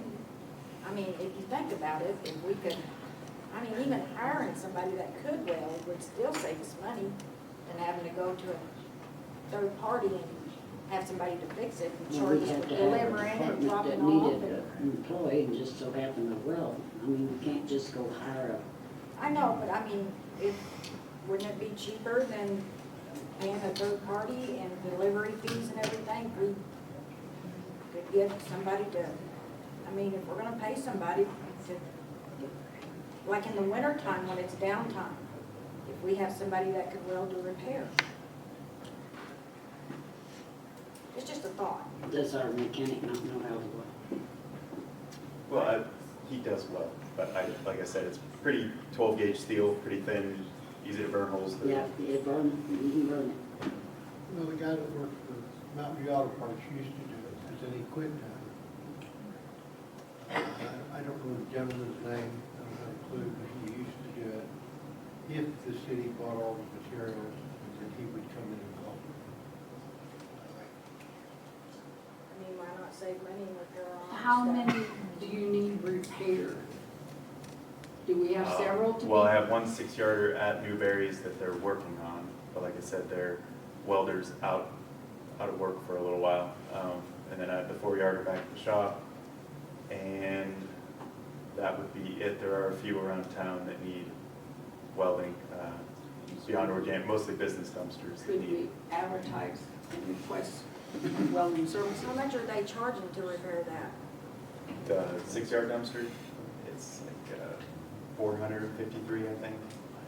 For them to repair it, is that for them to, is that free delivery or do we have to pay? When we go out to West Plains to dump, we drop it off and then bring it back on a return trip. Is that including the metal? Yeah. So could we It do is. it cheaper if we bought our own material and somebody that was already on payroll that knows how to weld, or, I mean, we could ask. Maybe somebody knows how to weld. How about the school? Yeah. Involve the school, let them practice on it and learn to weld, good idea. The problem is sourcing the material. The material that he's gonna have to pay for is gonna be twice as high as what a steel manufacturer, somebody that's doing it all the time is gonna pay.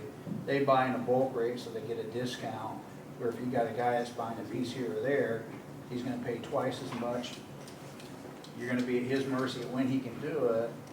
If you have somebody that can work on them and you have a relationship with them, for me, by far, it's easier to do that.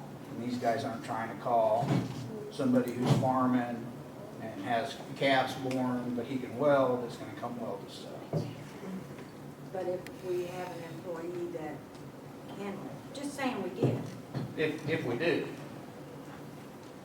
mean, we don't know till we ask. All you're gonna be saving is a labor cost. And you're still paying that employee an hourly rate. Right.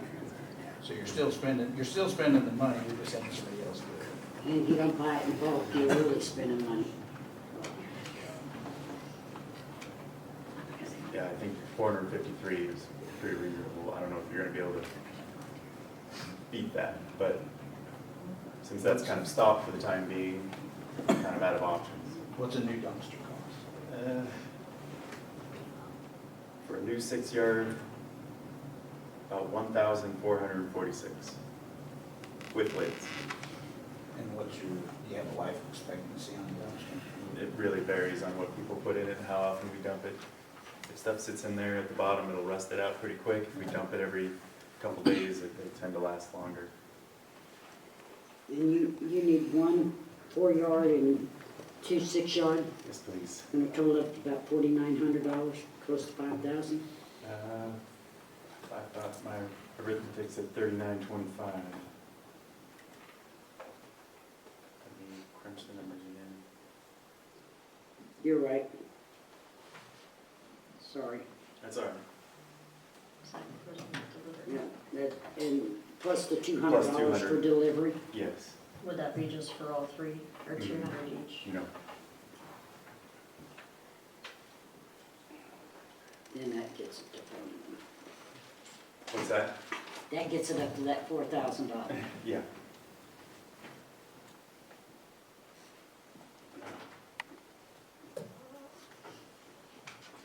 But it would help having some more in our rental pool, so we're not, we're starting to have waiting lists at City Hall Right. because people are that in desperate need of them, I so, was in there the other day and a guy was needing a 6 yard yeah. and he had to go on a waiting list. That's kind of sad. What do you rent those dumpsters for? Yeah, it's $2 a day is the rent. And then you charge them a weight to dump it? Right, $10 per yard for household trash.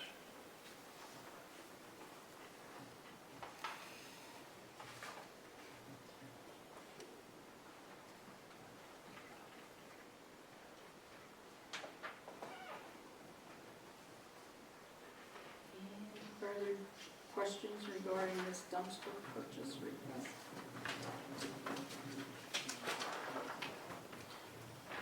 I think we ought to purchase the dumpsters, but we need to address a few things. Okay, we need an ordinance. I mean, the people with the rollback dumpsters,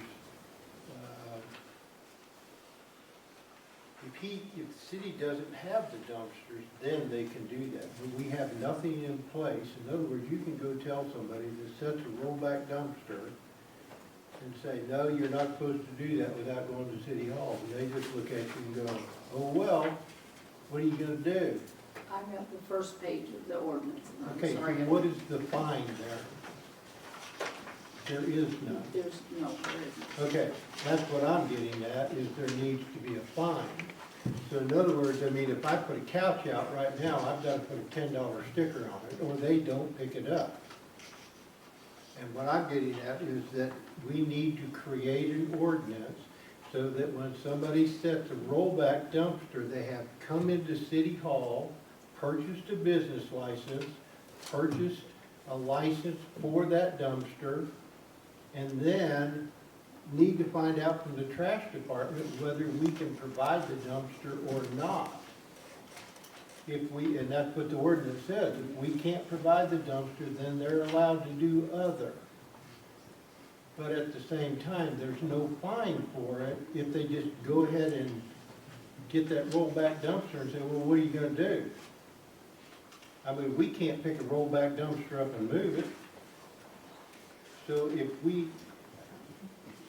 they're not doing it in other towns, I mean, if you take a rollback dumpster up to Mountain Grove and try to set it somewhere, I'll guarantee you, somebody's gonna show up to the police department, and without a sticker on it, they're gonna write you a ticket.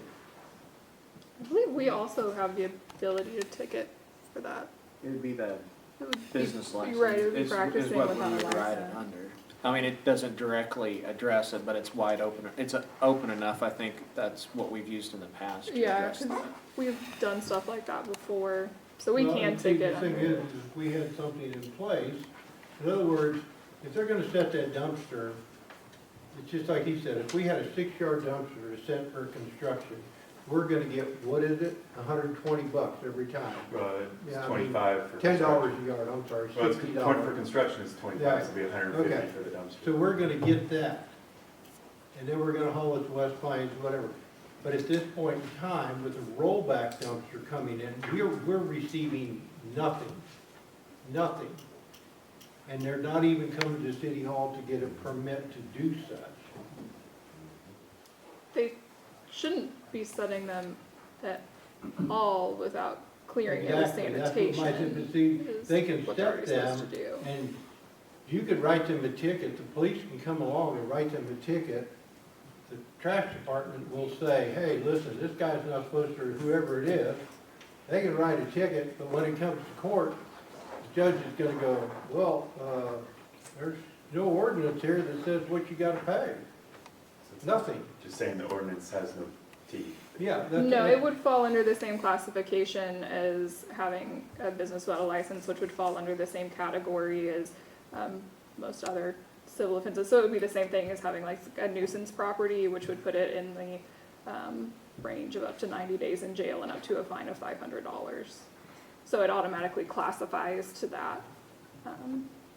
Okay, just and because that of would this. mean some teeth in it, and that's what we Right. need to do. And technically, they could receive one ticket a day for every day that the dumpster continued to be there Okay. after they had been told the first time.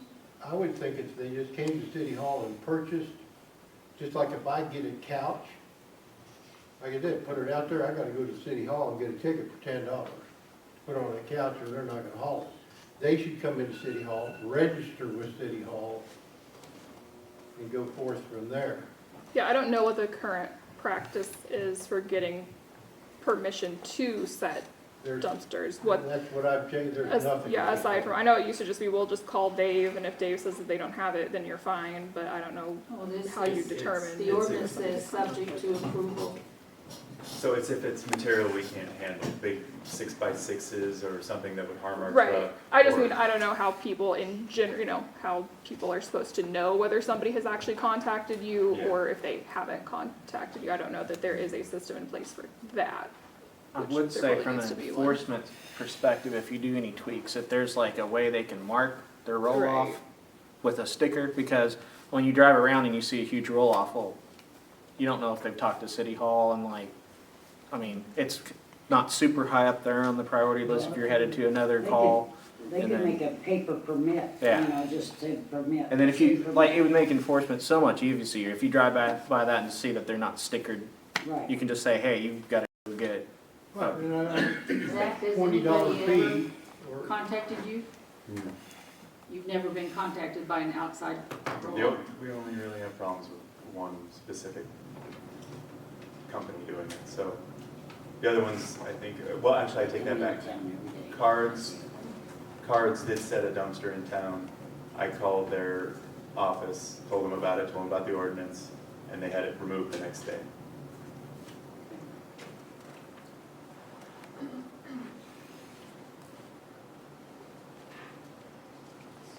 Back to the dumpster purchase request.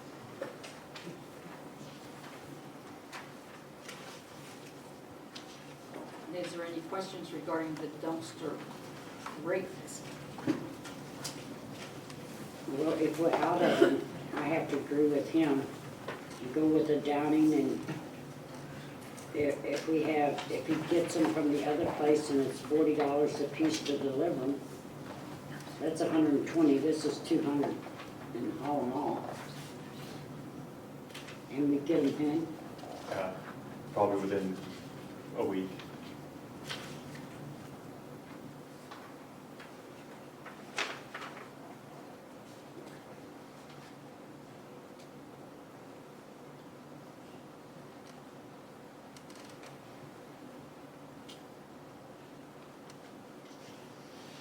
And I think we just had another business request a 6-yard dumpster too, so. on your commercial customers, on this right here, on your 6-yard cubic dumpsters, you're charging them $20 a month. Yes, for And so if they keep that lease. dumpster 10 years, Right, you're paying $240 a year. right. And it takes like 6 years, 7 years just to pay for the dumpster. Yeah, by the time they're probably ready to be I mean, refurbished. The $2 a day, I understand if you're doing construction work, you set a 6-yard dumpster and it's $2 a day. Yeah, that's the That's rental $60 rate. a month. They can get the same dumpster for 3 months. Yeah, Uh, the lease is just for businesses, so they can, Right, I understand that you just said we had another one offer, so that's gonna leave you with one dumpster after purchase of 2 6-yard dumpsters. well, I'll kind of see how much they produce before just giving them a 6-yard dumpster. I'll go with the smaller, we can set 2 2-yarders or 3 2-yarders if I need to, but Okay, I think we ought to adjust the rates to kind of match.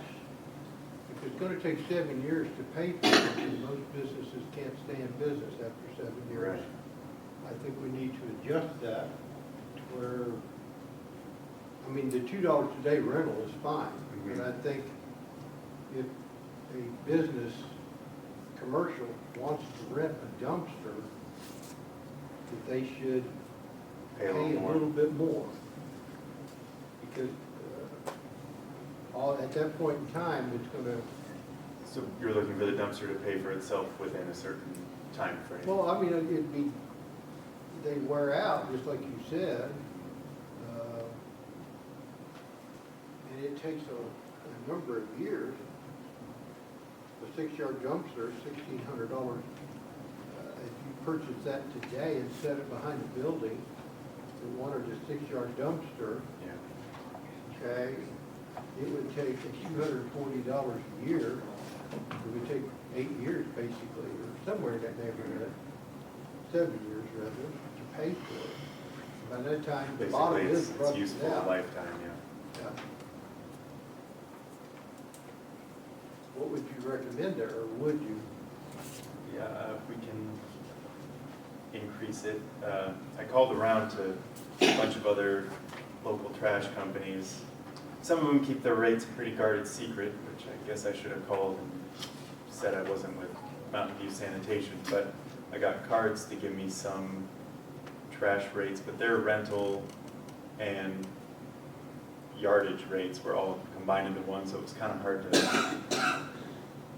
figure out. They work quite a bit differently, but they do $75 delivery, removal of $150 for up to 7 days for a 6-yard dumpster. And that is regardless, so I guess it's a one pickup of 6 yards. That's $225 Yeah, plus 6 yards? Or Yeah. does that include the 6 that yards? includes the 6 yards of trash. So I can call around and see what We're other doing the places same are. thing. It looks like to me we're doing the same thing for $80. Yeah. I think, And what's it cost to dump that dumpster? well, we pay $63.03 in West Plains to dump at the transfer station per ton. So if we charged them $80, you made $20. It's not really worth burning the diesel to do that. Exactly. That's I kind of mean, what your we're profit, getting your at. profits ate up in the diesel fuel to run West Plains for that. Mhm. I mean, I come from a bigger city in Florida, but for us to have a dumpster, I mean, just to have one dropped at your property was $250. And I realize that's a bigger city, but at $2 a day. Well, for businesses, the lease is $20 a month for the 6 yard, but yeah, still, that's less. so. Right, it's even less, so. And I'm all for going over numbers and kind of coming up with a better, Yeah, I understand Right. the dumpsters, but I keep looking at this wondering how in the world is ever even gonna break even. I mean, I realize you make it off the recycle. well, yeah, and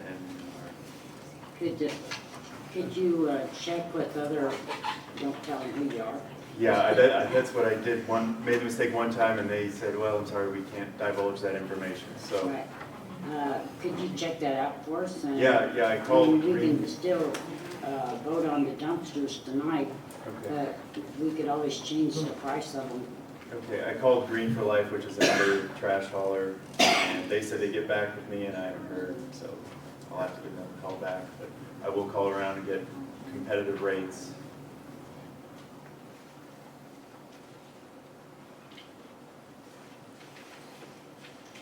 Have you checked Would with that other be- municipalities to see what they're charging? For their dumpster rentals, or, well, West Plains I can't really compare to because they have their own transfer station, so they don't have to pay anyone to haul it to a landfill. Mountain Grove does Duggars, and that's who told me they weren't willing to tell me. So I called their city hall and asked them if they knew what their trash rates were, and they gave me a few numbers, which I tried, and most were disconnected. And I called Green for Life, which was a number they gave me, and that's the one I'm waiting to hear back on.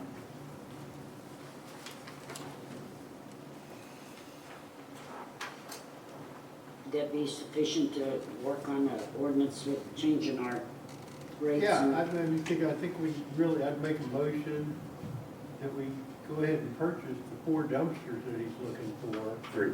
3, Okay. 1, 4, and We're gonna 2, wire it 6. down 2 of each. 1, 4, and 2, 6, as he said.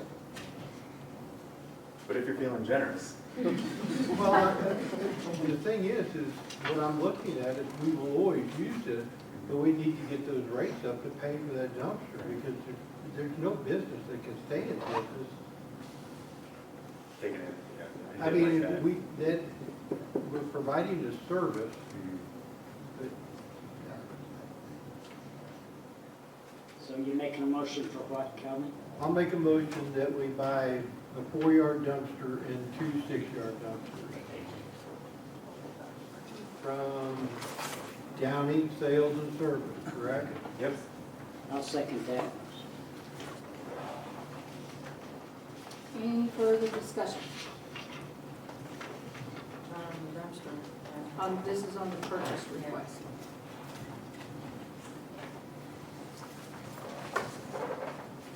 We have a motion and a second. Any further discussion? Roll call vote. Holder, Aye. McAdams, Aye. Perry, Aye. Wallander. Aye. And I would like to mention that, this was brought up last week about auditing the accounts, and as I said, we've come up with some discrepancies, some old numbers that aren't in our system, or we don't know why they're in the system, so that is being worked upon. And Are they checking into the rental apartments that was Yeah. being charged extra? that, we found out why the system is doing that way. Because if the residents pay for electric and water and sewer, then the system automatically bills them for trash. And so where the apartments are not providing the water and sewer, they don't automatically get charged for trash.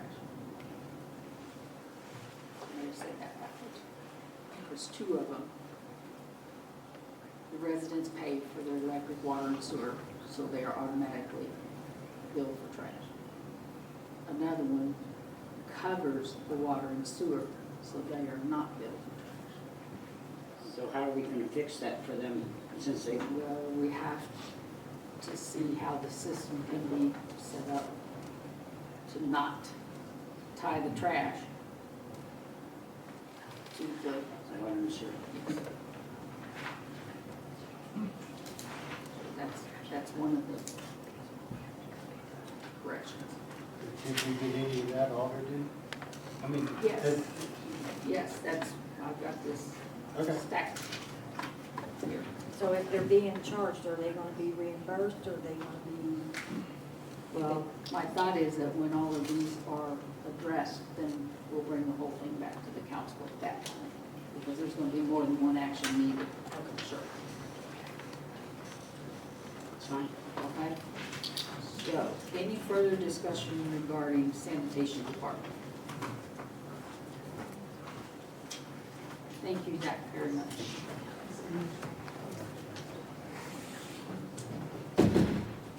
Thank you.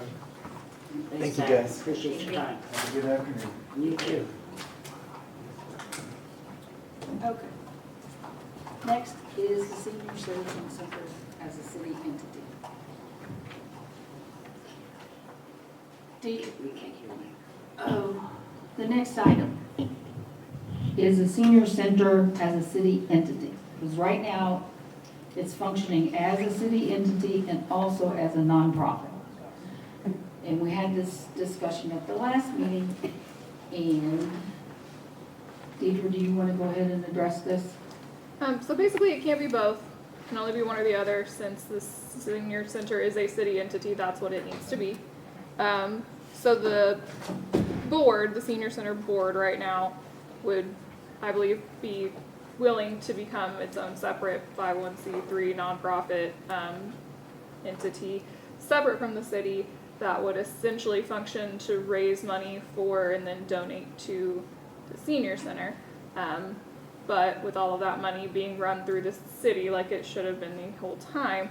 However, they don't want to do that if the city is then going to decide that now that there is a separate board providing funds, the city is going to drop the senior center, stop supporting it, and it's not going to be a city entity anymore.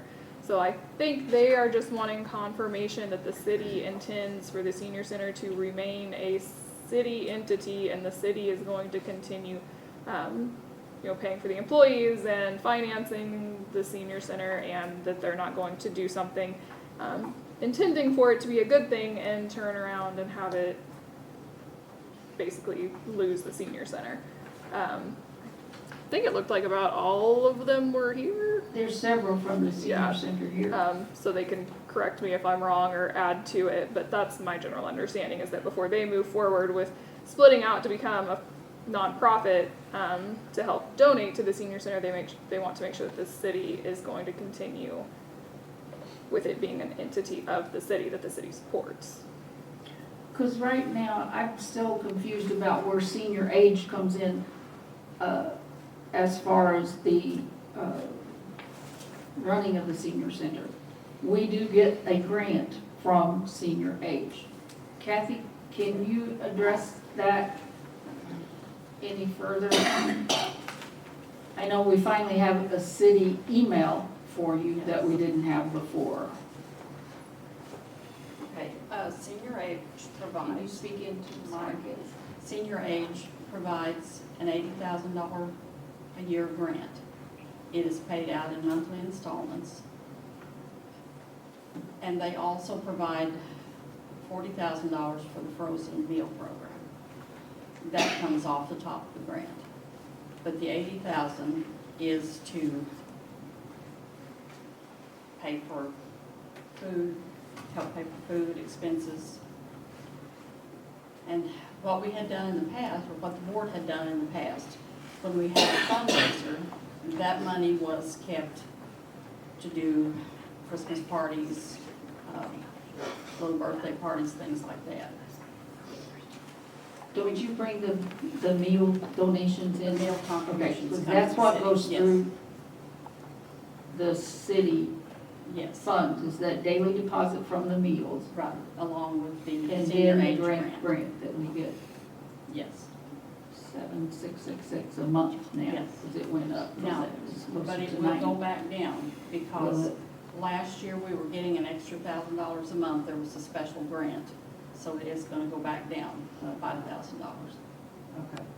But that's all that had been coming through the city was Right. that grant from senior and then your meal donations every Yes. day. Okay. Then the rest of it was what the board raised, whatever. Correct. And then Yes. they would spend on stuff and give it to the senior center. Yes. Correct. Okay. But it's that portion that needs to be through the 501c3, which would be like the library, because the library Right. raises funds and then, or purchases stuff and donates it to the library. Right, so really they wouldn't have to change much as far as the practice goes, it's just that right now, whenever they do a fundraiser, they are doing a fundraiser as the senior center, And which not means that as that the money, 501c3. right, is supposed to be running through the city and being part of the city budget. So if it's going to be used without coming through the city and going through the city budget, it needs to be done through a separate nonprofit entity. Otherwise, the city is supposed to be approving every fundraiser and then receiving those funds back and then allocating those funds back out. So right now, they just want us to guarantee that they're gonna be the entity and then they're just gonna be the nonprofit as of the board. I believe so. I believe that they're just looking for confirmation from the city that you are planning to still keep the senior center as a city entity and not expect the board to So- now take over the complete So funding of would we operations have to there. make a ordinance on that, or? No, it's already a city entity. Honestly, if you guys Okay. try to make it not a city entity, we're gonna have a whole conversation about how incredibly difficult that is for the city to do, to give away property. Right. So really, I think they just want you guys to say on, on the record in the minutes that you are planning to keep operating that. What- And those Senior center. full-time employees or part-time employees are employees of the city, Correct. not senior age. Right. Correct. I And make not that- the I make board. that motion that we just Okay. keep it on the record, that they're gonna be a city entity. There's some board members back there, aren't there? What is your Yes. recommendation, Deidre? I think it, like I said, mean, about that half. sounds like what they're worried to about say- is that we're not gonna continue to run To the senior support. center, is that's Correct. what it sounds like to me.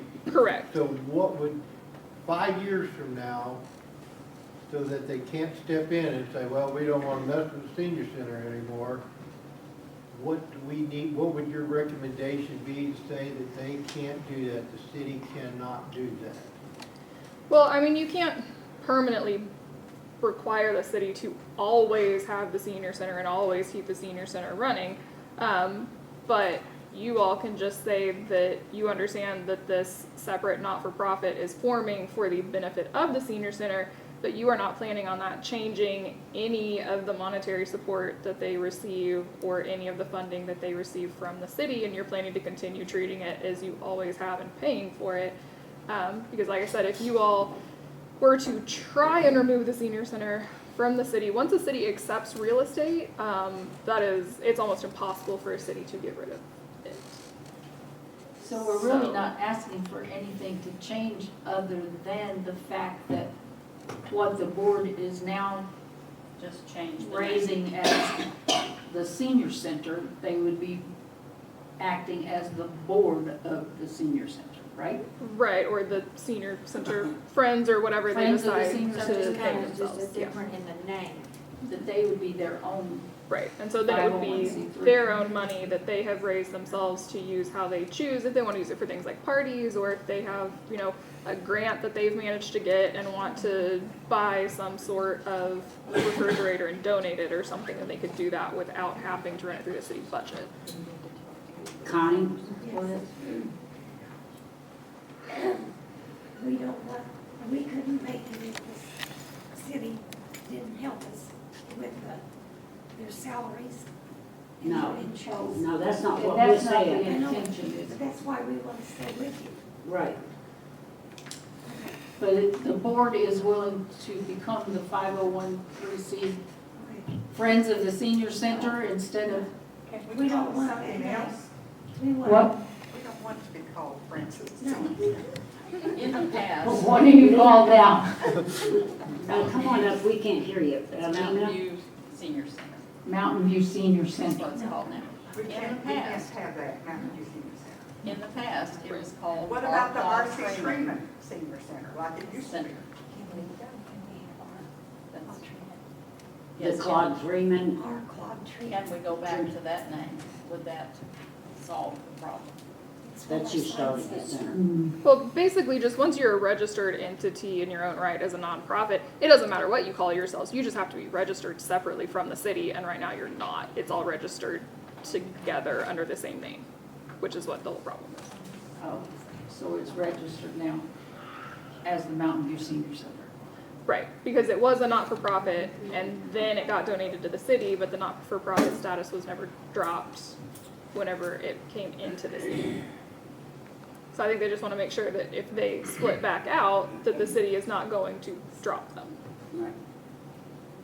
Yeah, we can figure names and all that out later. That We're part's not not changing the action. If they have to change the whole name, why can't they do Mountain View Senior or Mountain View in his name center? They can, but it's not, It we're is not named changing the that. name of the senior center. It's just whatever the Change the state name of the registered board. name of that board is That's what I going to mean, be. the board. Yeah, The yeah, they can name of the have board. whatever name they want, as long as it's not taken by somebody Well, else. they could just be the Mountain View Senior Center Board, right? Yeah, Okay, So so that, see, you could go with that. would that work, board member? The Mountain View Senior Center Board? really, their name has nothing to do with you all. Like, that'll be a me We and them understand. whenever we register the not-for-profit thing. So, all that they need from you is confirmation that you are not planning to try and stop supporting the senior center as a city No, entity. because they'll be able, as a separate entity, nonprofit, they'll be able to get more grants and stuff. Correct. It's to everybody's advantage for you to be a separate 501(c)(3). That was our main We have no concern. intentions, this board has no intentions of breaking away from the board in the center. Or I don't. Okay, thank you. What action does the council need to take, if any? Whatever will make you all comfortable. Do you want them to vote and say that, So it'd be in the minutes? yeah, so it'll be in the minutes? Do you, Would make us feel safer. Or we Yes. could ask for, it's the consensus of the board that we will continue to support the the senior Mount View center Cen- the as a Mount View city Senior entity? Center as a city entity, That would work. understanding that the board is going to be a separate 501(c)(3). Yeah, that's fine. Does that work? Does that work, girls? Does that sound okay? Permission to do a fundraiser, right? No, no. That will help them, Yeah, y'all won't have to they can apply get for permission to grants, do too. fundraisers Do the anymore, but we fundraisers will and get still the be grants and all Right. that. Right, okay. Because what money that they get as a 501(c)(3) separate doesn't have to be run through the city. Right. So do we need to vote on that, what all you just said? That, Or she can put it in as a consensus of the board. yeah, consensus of the board? Consensus of the board, you got it. Okay, Okay, thank you all. you're welcome. Okay. Now, the next one is the pool fence that I added. Because we had inconsistencies on the quotes previously. We did get a revised one for the Williams fence. We asked for details from the other two and never got them. So bringing it back to you, they did upgrade their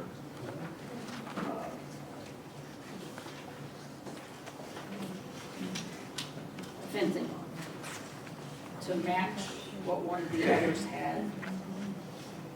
The 10 feet of 3 length, and it was a higher grade, yes. And then there's well, it's a very good breakdown on Williams fence now.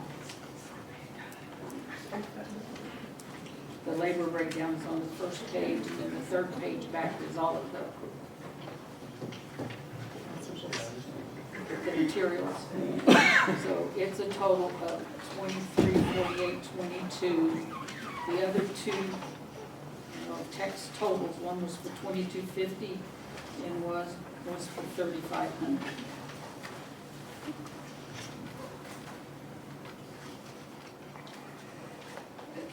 And this is for the kiddie pool, or around the kiddie pool. But until this fence is up, then NORMA requires that a lifeguard be there. This is everything 100% completed. So that, My understanding, yes. so they're $100 more than Ozark fencing? Yes, but those are fencing that were required with the detailed quote. That's right, you were supposed to get up there, okay, gotcha. So that doesn't mean that a deal. Right, it might be up time they get it on. So do we need a motion to accept this? Yes, we Williams, need a motion to approve this. I'll make a motion to approve Williams fence. Motion and a second, any further discussion? Any idea when they can get to it? No. Okay. We need to get it done.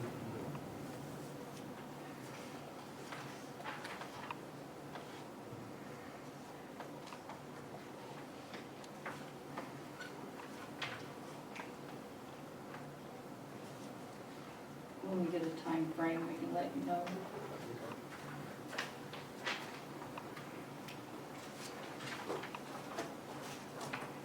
Okay.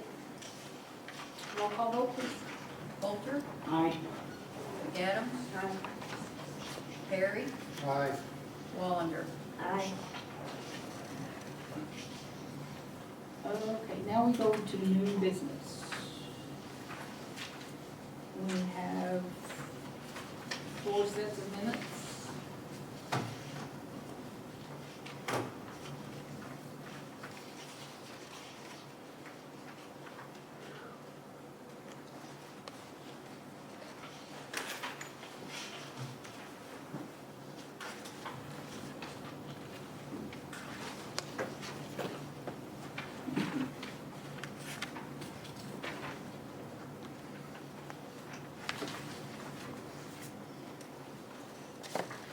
I'll make a motion And that motion to approve the minutes. Did you read my mind? is there a second? I'll second. Any discussion? Did anybody ever get a hope to find out if we're gonna get those ordinance times? Those ordinance that was in there?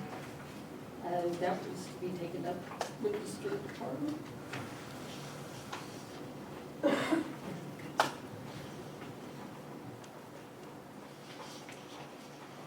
Any further discussion?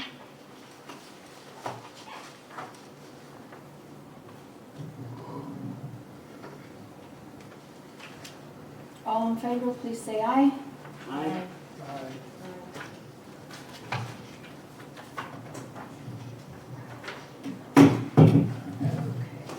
Next is the department reports.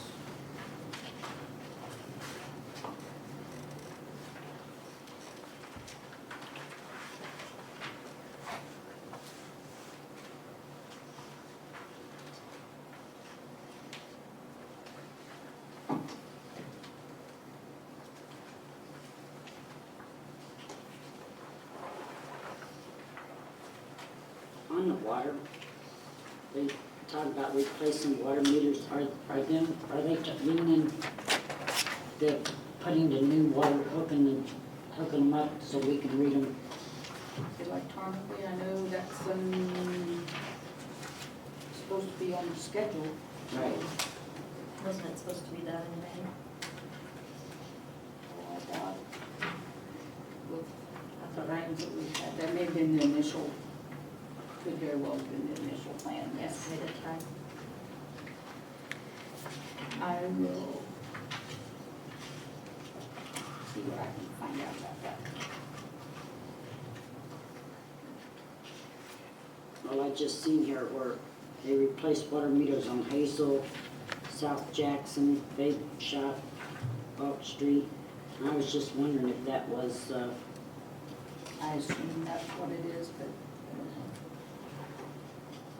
because if they're replacing them, they're supposed to be replacing them with the new with the New module. yeah. I don't know if they blowed out for the module or not.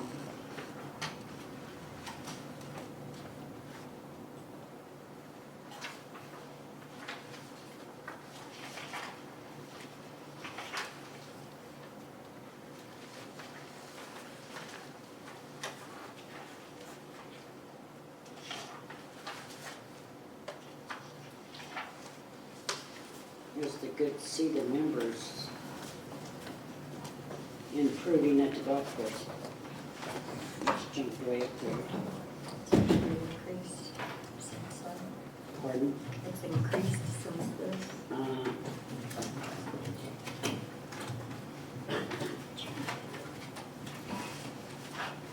Did they ever, were one of the store holders, you asked for? we've got the work orders. And then the showing. I know it is. Yeah, well, there's work orders, Which ones? well, I thought we discussed about when they do their thing, they would have work orders to show what the actual work orders were. Oh, Okay, if you guys want to see all the work orders, we'll have to come up with some kind of process. You want to see all the work orders for all departments?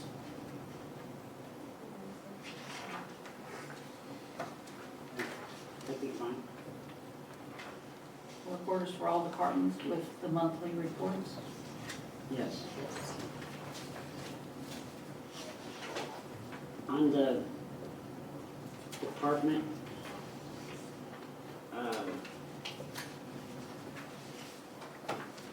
the supervisor there sent Terry an email with 101 members paid. Now it's 112 paid membership plans with 166 members and 91 cart shed. So if you want to change that.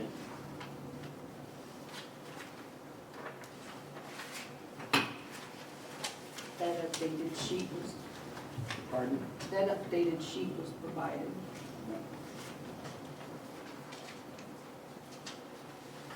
Right.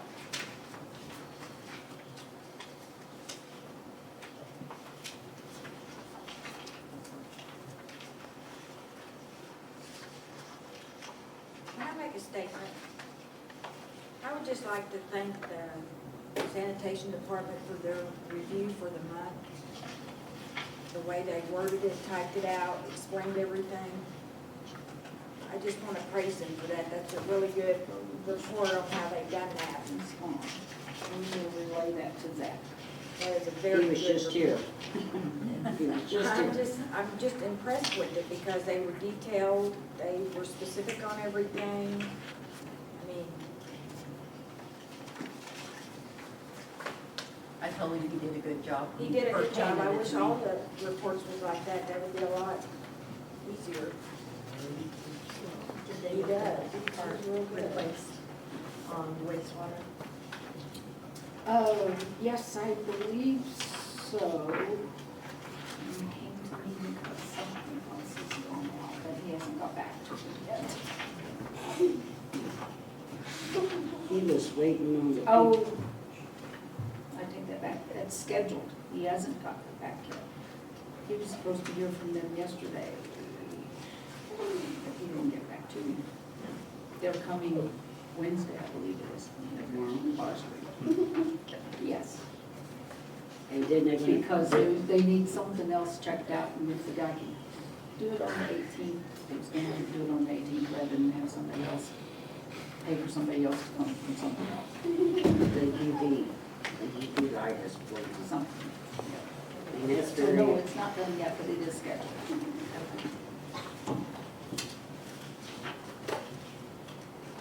Okay, anything? else?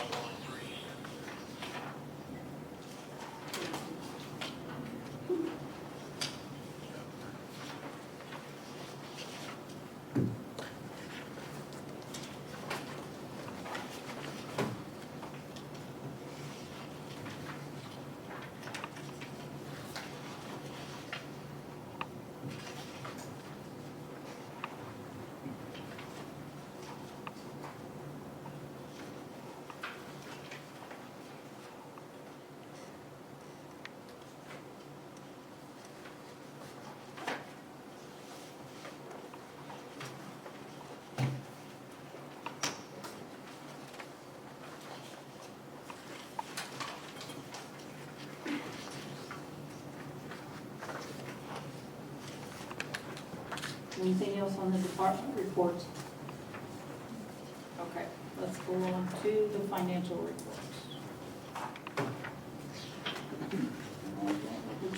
There's budget, revenue and expense type, just the totals for departments.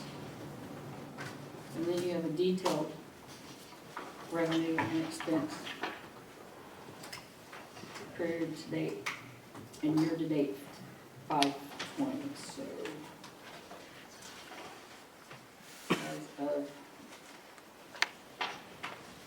5/31, revenue was 3,447,150, and the expenses were year to date 3,191,604.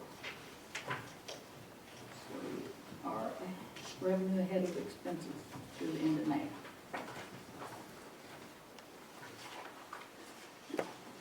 but we do realize these revenues is not correct, don't we? These all should be correct. Yeah, That's but, what's coming in the Yeah. year. but the, There are some, the credit cards has yeah, not been the, added in there, right? some of them have not been, yes, that's true. So that means there's more revenue. Right, there's more yeah. The squares are not applying as they should be, I guess is the way to put it. But Terry's working on that. We're making progress. You're making it. Isn't it kind of bad to have so many different types of credit cards? We're getting to that on number 10. Huh? We're getting to that on number 10. Oh,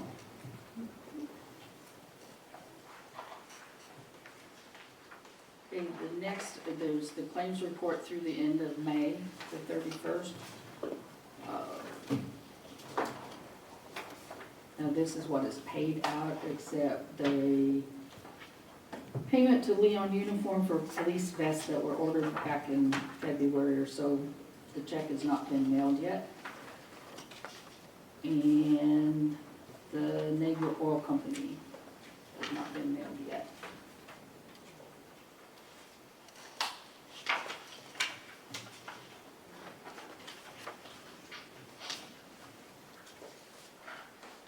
And then the 6-1 to 6-10 is what has been coded. what page are you on? This is the Okay. claims report for 6-10. These are ready to go out, and the little ones back on, well, they would have been, the check numbers would have been printed today. If it's got a check number, it's had something to do with payroll.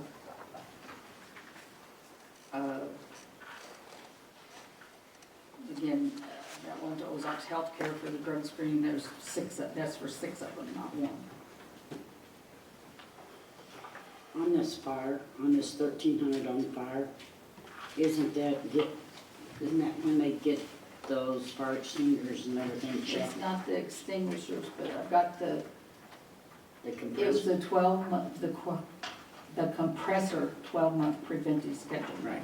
And it's $750 for the compressor. But then you have a $20 shop fee, $155 service labor, a valve check of $203.90, per diem was $75, and another service call for $115. So that $750 went to $13.80. That is for the fire department.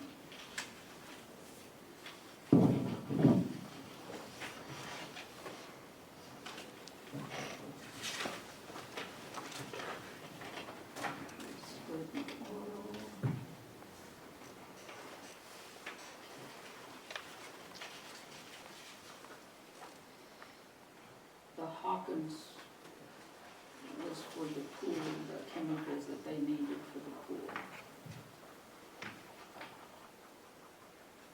What about the I chemicals? wasn't aware of that. What about the chemicals for turf? Well, that 32,000 is part of that 50-some thousand dollar quote that, and all of those payments have been scheduled, so that's, Okay. they're paid as scheduled.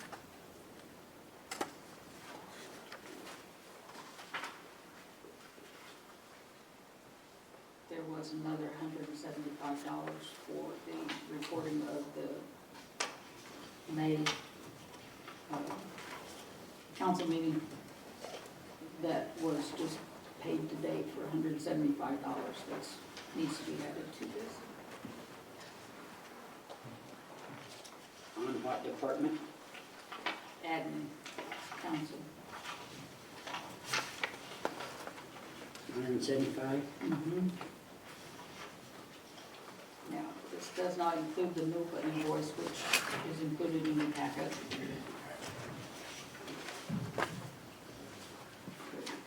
See, it does include. She's got part of it, because we didn't have it The drug screening thing, for 6 of them. Okay.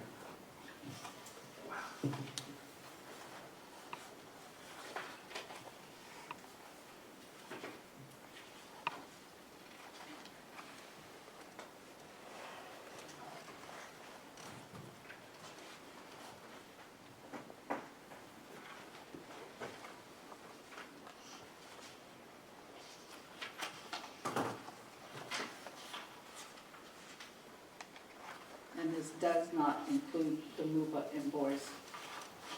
'Cause this was run before, got the invoice same day, the claims report had already been run. But it's added into your packet.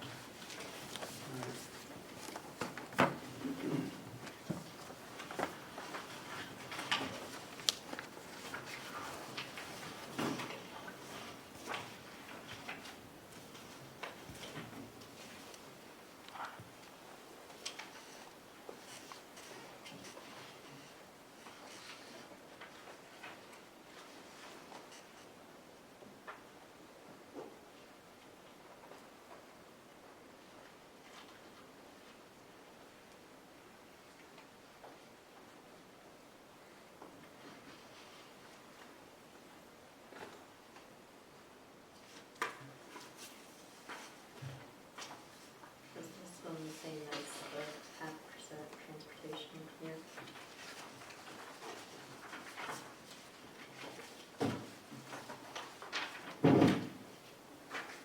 This is mass transportation. Oh, no, that's the motor vehicle tax, that's separate. Get on license, driver's license. Sales.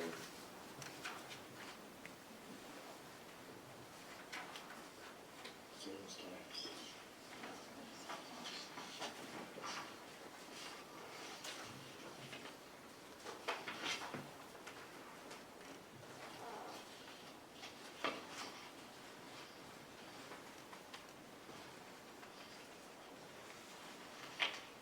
These days, the cash report is going to make sense. Still not today. Yes, sir.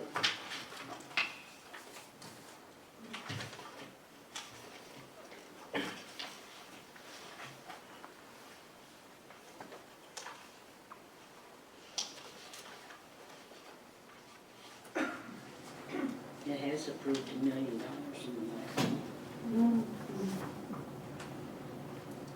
Okay.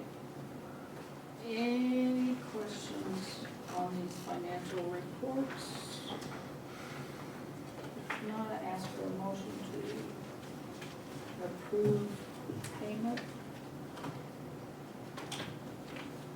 on the claims, including that invoice, MUBA's an electronic payment, so. Motion to approve these financial reports. So I have a question on that one. You have the payment that you're wanting to delay on it, No, and that was 1344 under golf course. yeah, that's not included on here yet. I thought I seen it on this. Yeah, it is on there. Okay.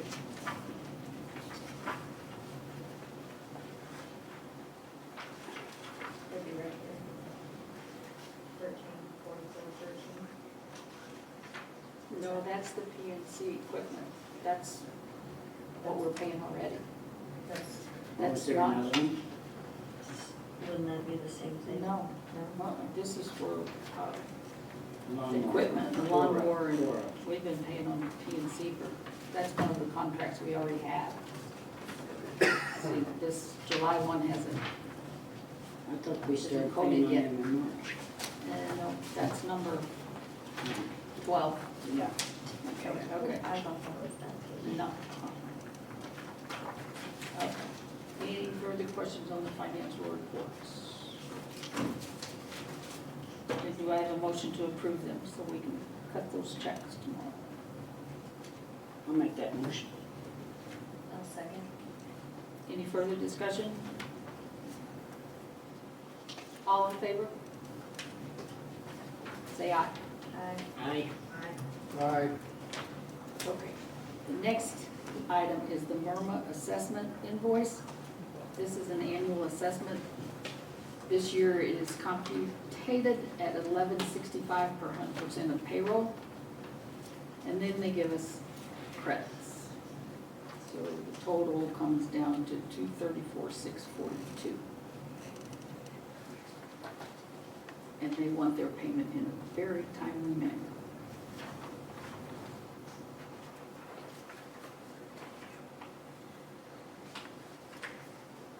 We have to pay And it. this was, yeah, it was budgeted for like 235 or 240,000. I'll make that motion. I'll second. Motion and a second. Any discussion? All in favor, please say aye. Aye. Aye. Thank you. Now, we're down to all of those different credit cards, utility payment processors. And Terry will address, let me, one more thing. She gave you additional financial, that merchant statement is the airport fuel that is sold, but it has a fee on it, so we're gonna add that to this next, include that with these payment processors. The other two things, Simmons Bank, this is the collateral verification statement that we get from Simmons every month that shows how they invest. And then that West Plains Bank account, which shows a zero balance, that's from the Oak Street project, which the last payment was made on that. And this is all, the state puts it into the bank and we write the checks out of the bank. It's just an in and out thing. Okay, now, Terry, if you will address the Payment processors, yes. And We- please, is your mic on? Yes. Yeah. Yeah, it is. Hi. On this report, I listed, Forte is the one that the girls use up front. It works, their payments work flawlessly. They take the fee from the consumer, and their fee is 2.4% versus the 4% that most places will charge you. So Forte is my choice. Square charges, I don't know how much, but I know it's a lot more than that. It doesn't make a lot of sense. One month they charge one thing, one month it's another. So I think it's like a minimum and it's pretty squirrely. Birch Bank card is the airport fuel. That's this little statement that she said you got. Their fees average, where did I write that down? It's like 12%, which is ridiculous. We had $4,000 in fuel sales and over $400 in fees. You can look at that to see what this one was. I think this is a brand new statement I just got. Oh, this one was $6,000 worth of sales. Court money seemed like a really good thing to me. They don't charge us any fees. If the utility bill was $120, I get $120. So it makes it easy to reconcile. But they're charging our customers 4%. So that, I think, is a bit high compared to Forte at 2.4%. Merch payout. That one is G-Works payments. When people go in and sign up for the automatic debit on their credit cards or their bank cards, that's done through this merch payout for G-Works. So G-Works is hitting us for some fees on that one too. And I haven't been able to really nail down what their fees are, and you know how it is to get an answer from them. Near as I can figure, they're charging us 45 to 55 cents for people who do it with a bank debit. And they're charging way more than 2.4%.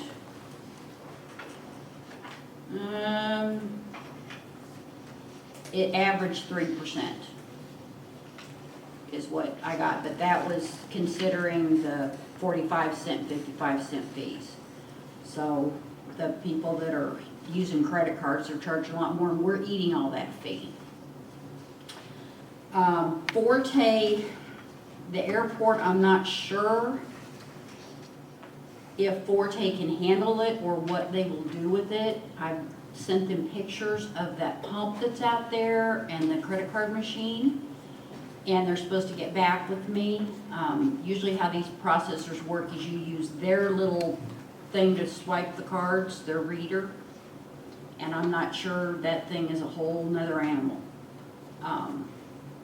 So I'll have to get back with you on what to do exactly with the airport. That may take some more doing. But the golf course, the pool, and the online payments, Forte can take over right away if you okay it. I have their contract that you all can sign, or the mayor can sign on your consent, whichever you'd like to do. But my suggestion is Forte, because it'd be cheaper for the customers and cheaper for us. Does it answer the G-Works? I mean, does it look into G-Works? Forte will do G-Works. They said they have never worked with, if we do go with a different software company, the one they recommended that they use a lot is for larger cities, so I imagine that software is going to be more expensive. It's Banyan. So I'm going to check on them and find out what they charge. They said they've never worked with Fry, but if we do decide to go that way, if we talk to Fry and tell them we want to use Forte, usually companies will work with them.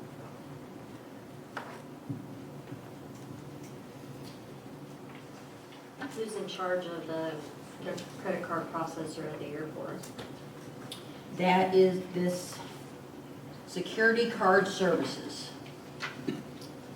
So on some of those fees that, like, if whoever's in charge of the processing, like the one that calls or whatever, there's a few of the fees that can be taken off if they would just do certain things with it. Like credit card processing, the PCI compliance, that's just something that the people of the company has to tend to. Does that make sense? Like, for our company that I work at, I had to go online and do PCI compliance, and then I had to get charged that fee. Oh, okay. So I need to call them and find out more about that. Yep. Yeah, there's a couple things on there that was, I think. Yeah, acquirer network fee, that one. Yeah, there's several fees on here. Batch settle fee.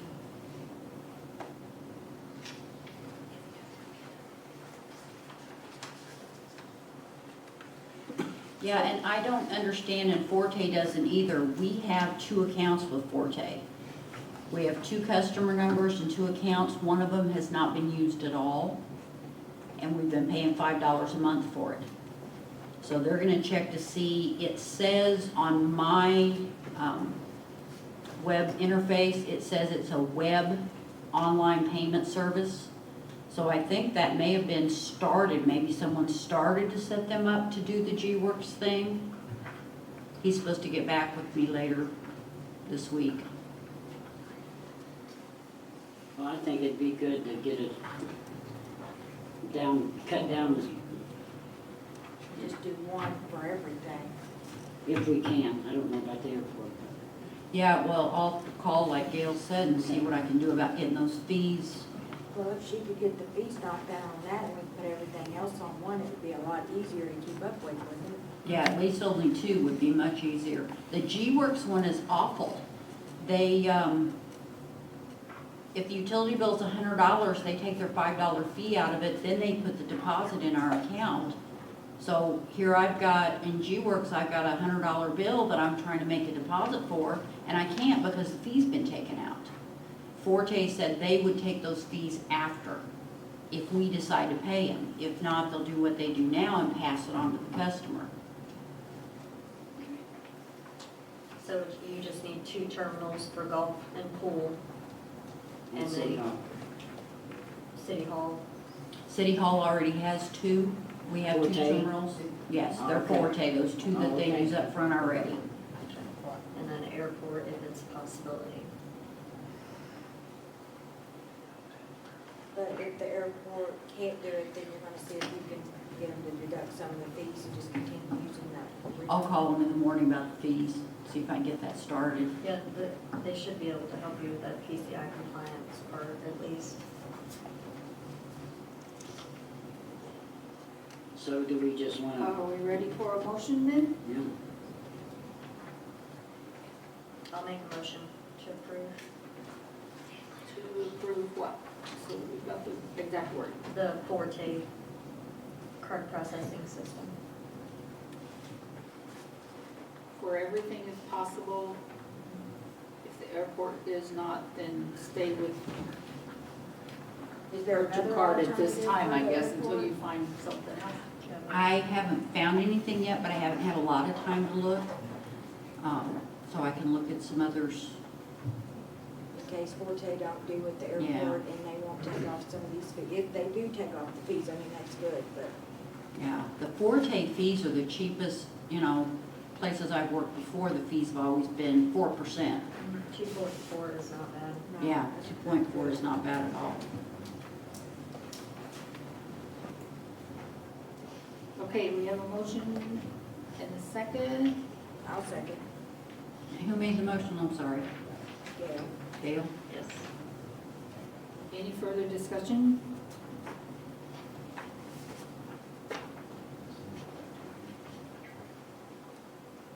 All in favor, please say aye. aye. Aye. Okay. Now, the next item is golf course sprinkler head repair. I may say this backwards. If I do, then Ernie can correct me. But the quote from Professional Turf Products, who we do business with, is the first page. And the first item, the 16 inch at $213.50. The next quote, quoted those at $305.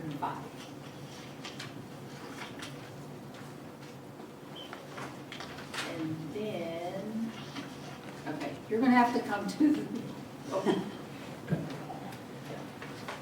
He has justification for this quote. Okay, what's the question? Okay. The first. Terry, can you give him this? This one? Yes. Okay. What costs $213.50 on Those are the sprinkler head inserts, the parts that goes The inside the insert. sprinkler heads. the next price that you had was for $305 each, correct? Right, that's a Okay. different kind. Now, the next one is the 433. Yeah. Them are the timing mechanisms that you set the timers on it and they'll go off. Instead of somebody having to go around and turn them on all the time. Okay. Then the next item, the 3 for 151. That's the cores when we send the oven back. Okay. What is the 232 distribution board then on the third page? The third page. Conversion distribution board. Yeah, that's the one on the first quote that's $215. Okay. That's a power distribution that divides the power out inside the control boxes. So that's the, yeah, both? Okay. And the last one for $75.25 is the core on that one when you send the oven back.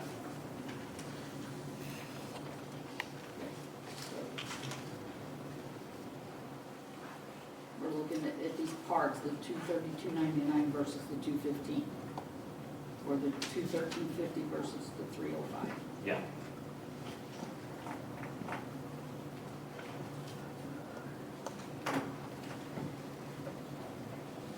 So the 151.55 is core, and then 75.25 is core. Yeah. And we'll get those back Yeah. after we send them out. Yeah. Then what's the 215? That That's one's another timing. the timer, right? Is the The power 215. distribution board, the one that you had in our quote for, Oh, the distribution. yeah. Okay. Got it. So we're asking for approval of this quote for $54.59. $54.59. $54.59. I'll make that motion. Is there a second? I'll second. Any further discussion?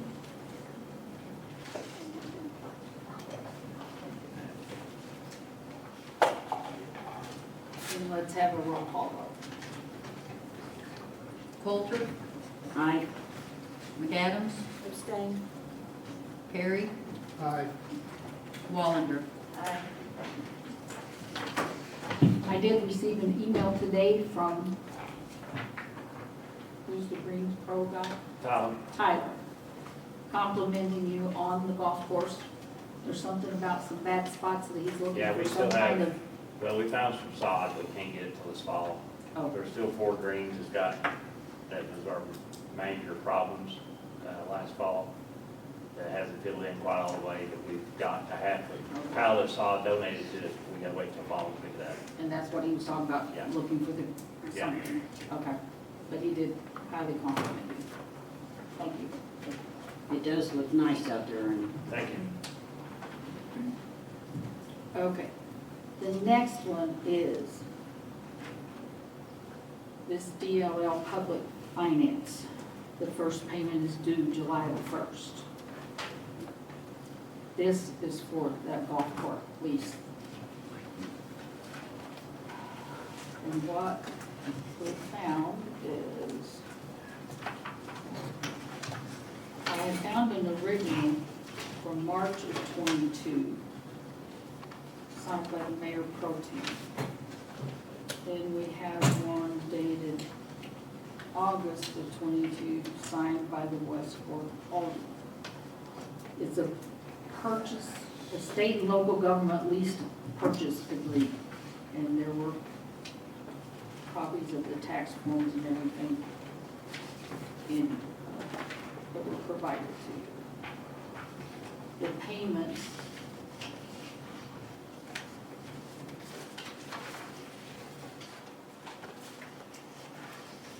this says 12 club car Tempog gas golf cars and 2 club car gas utility. I'm assuming that's what was purchased. Shows a payment of $41,000 on 8/1/22. And then the payments deferred till July the 1st, the payments are $11.92. So this has not been added to the contracted amounts like that PNC that you've seen, or Ford, or all of those that we pay out in a timely manner according to the contracts. So this needs to be added to that. And this payment approved for July 1. I thought it started in March.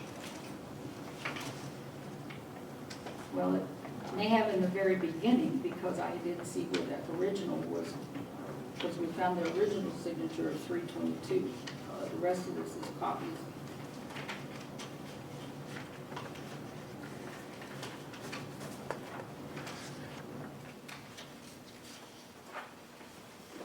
Was you questioning the signature, is that what you was questioning? No, I just, because the payments have never been added, it's over $1,000 and have never been added to the contracted ones yet, so. I just need to, I guess I'm asking for approval of the monthly payments of $11.92 for this contract. That's what we need a motion for.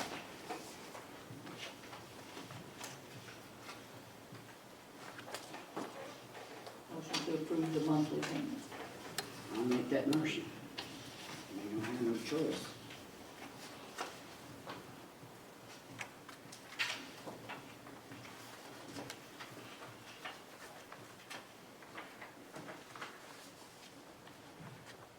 The total evident was $81,104, and then we paid the $41,000.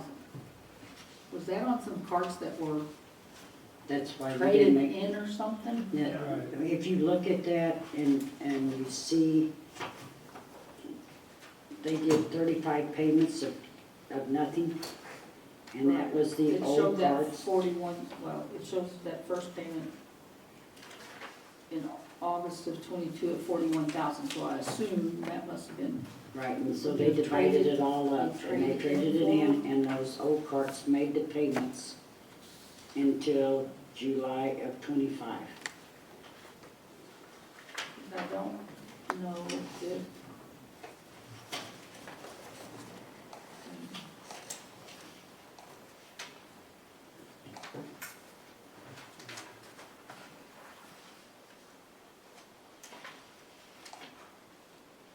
I don't know for sure how many. Hey, maybe they have this, there's a page here that. That's how many there were. 1, 2, 3, 4, 5, 6, 7, 8, 9, 10, 11, 12. So that was for 12, that's what was on, that showed on that Right. other page.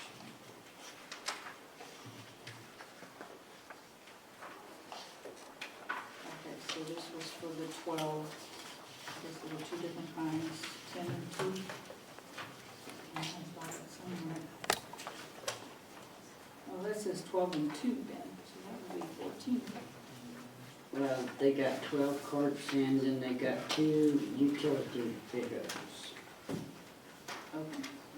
All right, we have a motion to approve. Is there a second? Yeah, I'll second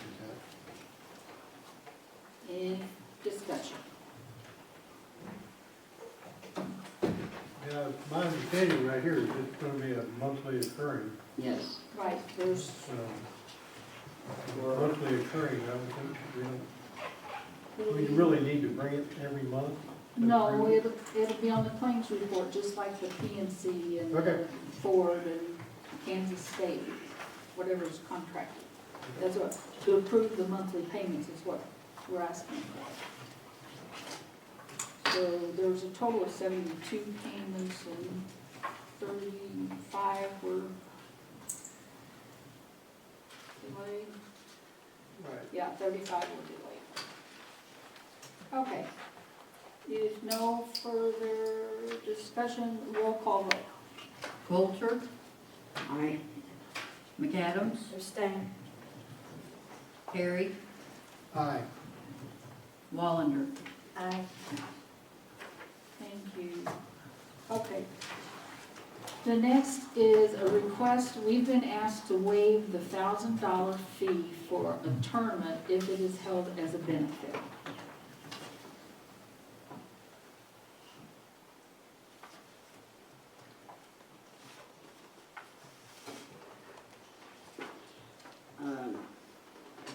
They've done it before. We had a big, We get just them members, and then we had a big, need to add that to the ordinance. right,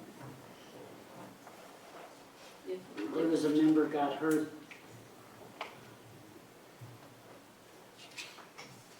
2 years ago, 3 years ago. Would it only be The for tractor went members, over him. or would it be for anybody that wanted to hold a golf tournament for a benefit?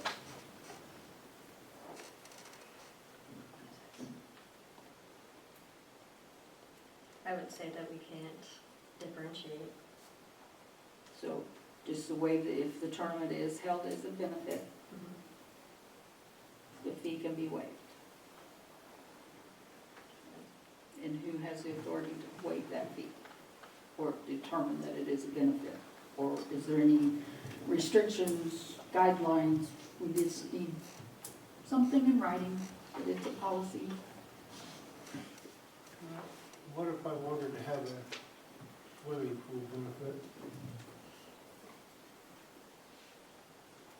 I mean, you're just, Well, if you have I look at it a, this way, I mean, the more people we can get to come to anything for the city, the better we are.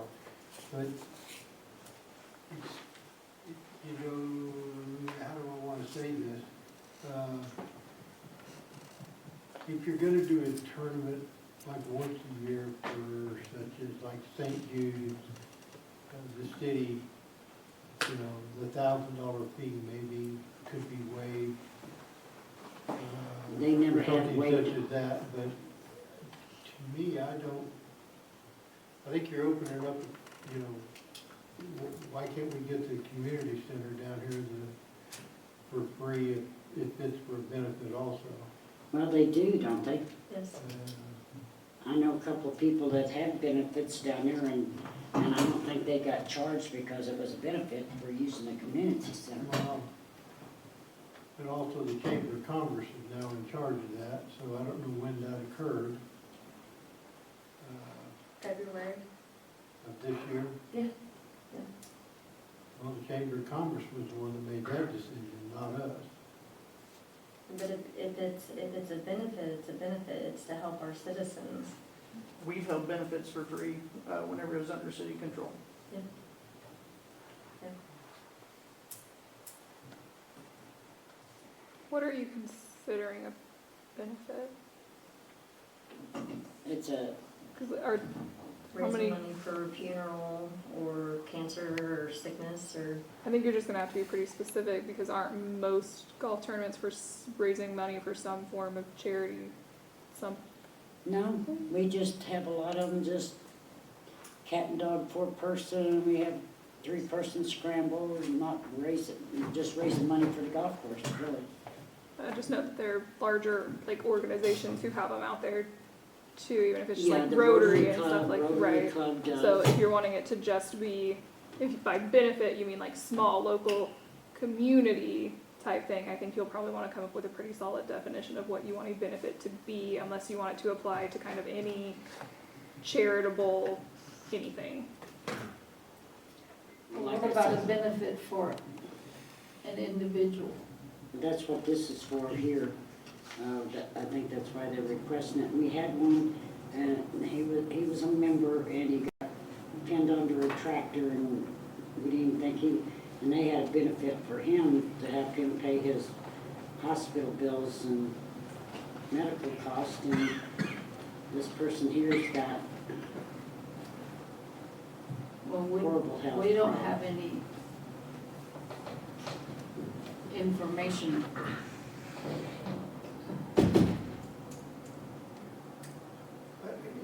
I don't see any guidelines here.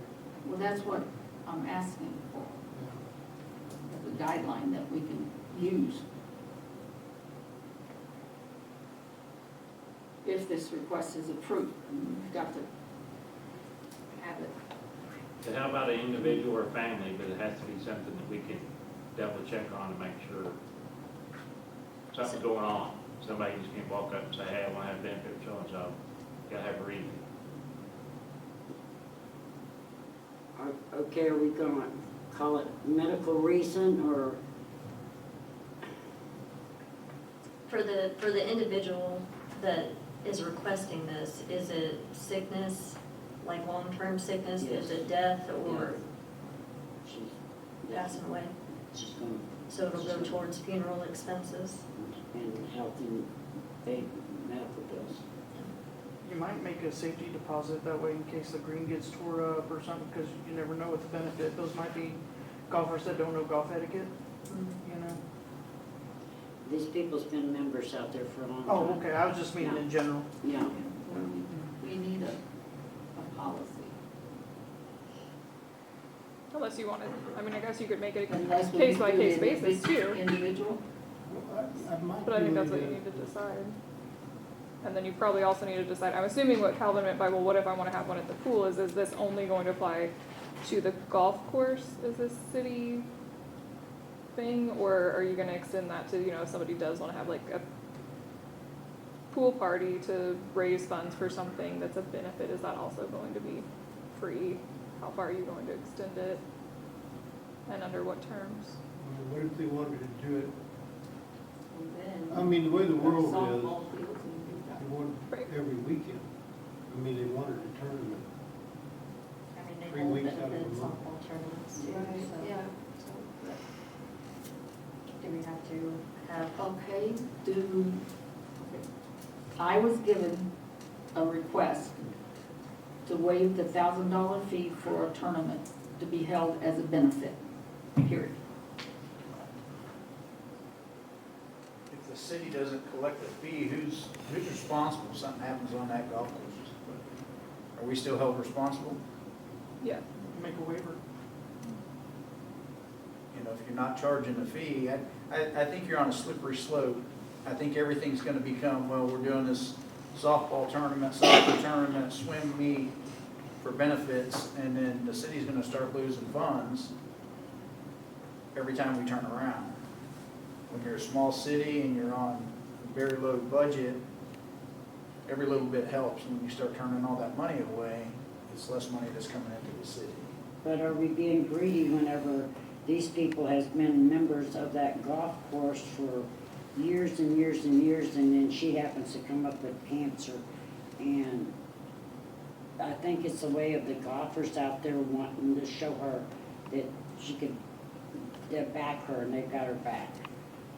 And I think it's just kind of cruel if we say, well, we're gonna take part of the money after they have paid memberships for years, her and her husband both.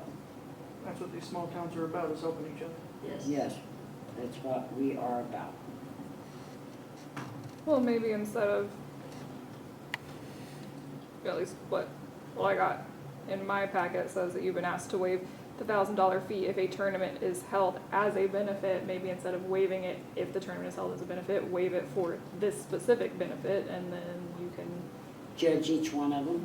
yeah, or decide if you want to do each one separately and judge each one separately, or that'll at least give you time to come up with more specific guidelines moving forward as far as what is a benefit, how many of these will you do you want to waive the fee on all of them, or do you want to say that the city is, donating $1,000 to each benefit and not take that fee, but call it a donation instead of a waiver, or just how you want to approach it, and whether you do want to apply it to all city-owned recreational facilities or just the golf course.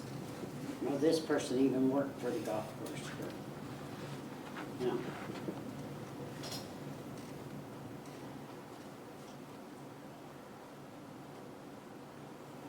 I'll make a motion to approve the waiver for this benefit, and then we can come up with guidelines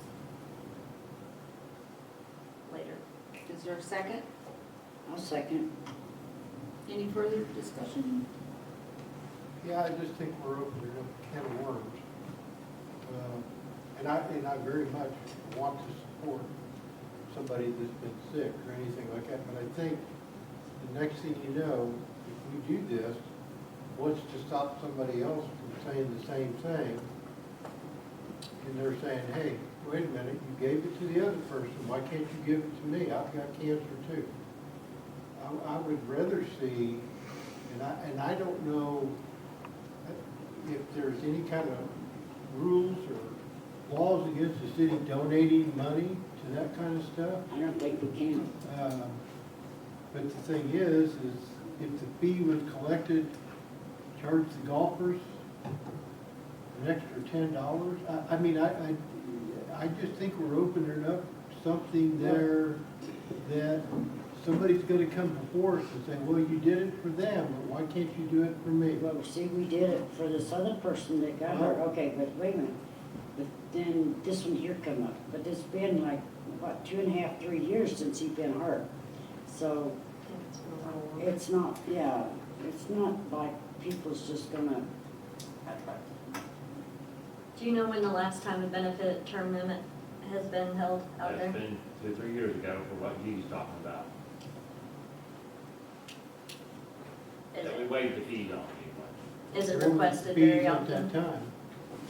I'm the one requesting it, because I don't think we got to be charged if we're going for medical bills and future funeral expenses. So,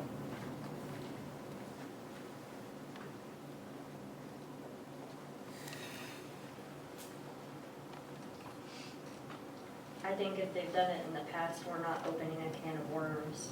It's already been opened. We're just approving it again. yeah. And our husband was the one who really pushed this benefit for this other guys. Okay, we have a motion to waive the $1,000 fee for a tournament that's being held as a benefit. And I assume an early date, soon, anyway. yeah, We don't know when yet, but within the next 2 or 3 weeks probably. And I second it. We have a motion and a second. Any further discussion?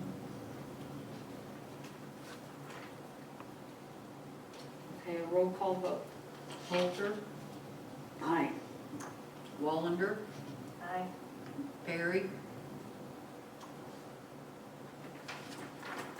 Aye. McAdams. Abstain. Okay, thank you. Next item, we have a request from the pool manager to offer swim lessons. And I did talk to Myrna. They advised to be sure a lifeguard is covering the area while the kids are in the pool.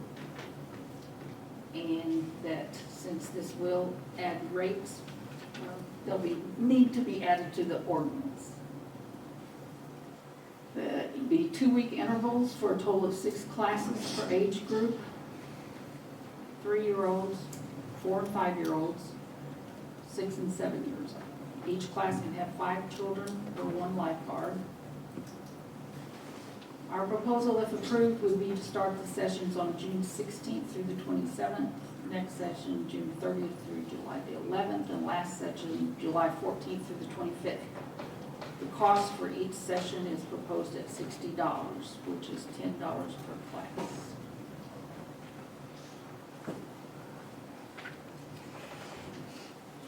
So do I have a motion to approve this request to offer swim lessons? And I will ask Deidre, do you have anything to add about the liability or anything other than No, just I the, had emailed Mona yeah, as long and as about Mom the is rates? fine with it, and then, yeah, it'll just need to be officially added into the ordinance, so if you decide to do that, so that we can get it in the ordinance and approved by June 30th, it might need to go in one of your upcoming meetings.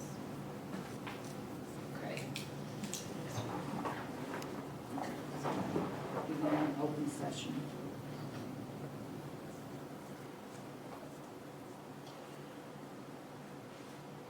Okay. Do we have a motion to approve? I'll make that motion. Is there a second? Yeah, I'll second. Any discussion? All in favor, please say aye.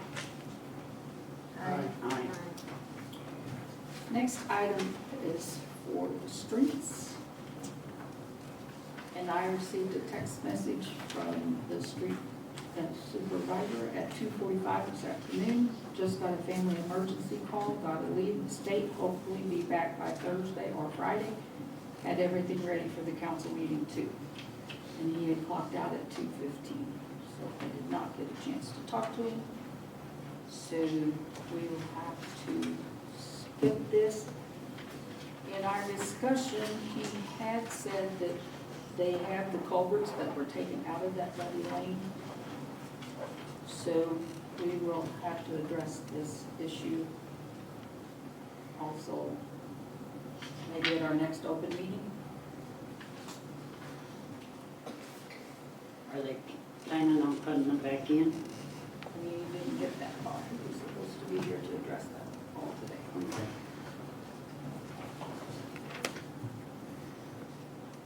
So, then talking about the streets. Our CDBG survey that was sent out because of the low to moderate income level, that we lost our eligibility for the CDBG grant for the streets that we had applied for back last year. We needed 66 responses, we only got 52. And we did discover that several of the mailing addresses were out of town or under the account of somebody else at a different address. So that didn't help either. But I want to know if the council wants to proceed with another survey to try to get our eligibility back. It has to be 51% or more to the low to moderate income level. Ours was at 47, and it went to 64. According to the last census. To try again. Okay, we have a motion. I'll let you do another census. We have a motion and a second. Is there any discussion? It says on the paper here, is it, when we restart this, it says here on the paper, if you are close to completing the survey already started, you could try door-to-door effort or send another notice out. Now, do we want to just, Well, but the thing is, the first one was then out completely random, so that we wouldn't tie it back to right, anybody. I understand that. So there's no way that we would have to do everybody all over again if we did that. And we need those addresses cleaned up.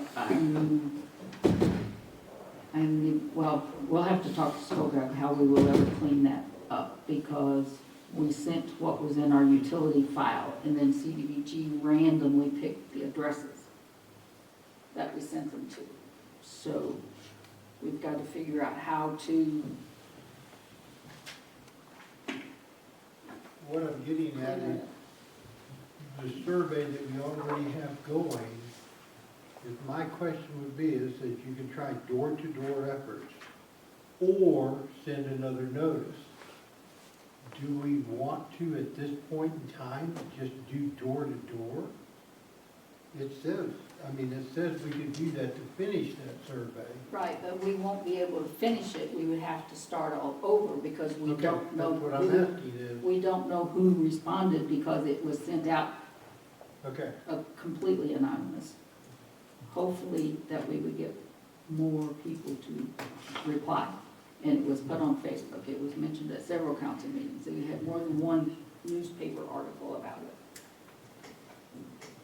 So one thing, we need to make sure we send them out to the right address, Yeah, the local. and, yeah, because some of those that were returned, no postal receptacle, then we would go to the account and see, well, who paid that bill? And sometimes they lived out of state. If they were local people, then we resent them out on the ones that we got back. We did make an effort, but Is there any way we can send out more, so we know we get that? more than the 200. Yeah, because they had suggested 150 to get 66 back then. I mean, The if you get 200. spam mail, people throw it away, Yes. they don't. Is that something you could send out on like the utility bills or something? So everybody gets a copy of it? Well, that's just it, CDBG picks the addresses for us to send. We can't send it to everybody. Okay. The random pigs, Yes, basically? yes. But they'll allow you to go door to door? Well, it would be door to door to those people that they pick. Oh, okay. Because this is, to take a random survey of all of the addresses in the city. So I will get some more information from Skograk and see what the next steps are, but we have a motion and a second. Did we have a vote? No. Okay. All in favor, say aye. Right. I, Thank you. Okay. Now, we have a recognition. Alexis Johnson, would you please come to the podium?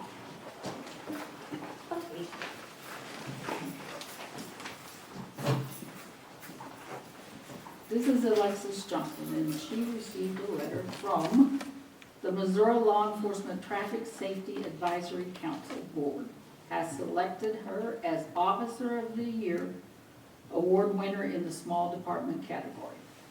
And she gets this presentation on Thursday, July the 24th at their conference banquet. And I know you've been in some specialized training also this past spring, I Yes. guess. So congratulations and thank you. Hey, just 2 minutes. Yes, this is Officer Johnson, Texas, as you should refer to her. Aye. You don't mess with Texas. This is a very great honor bestowed to us by the state.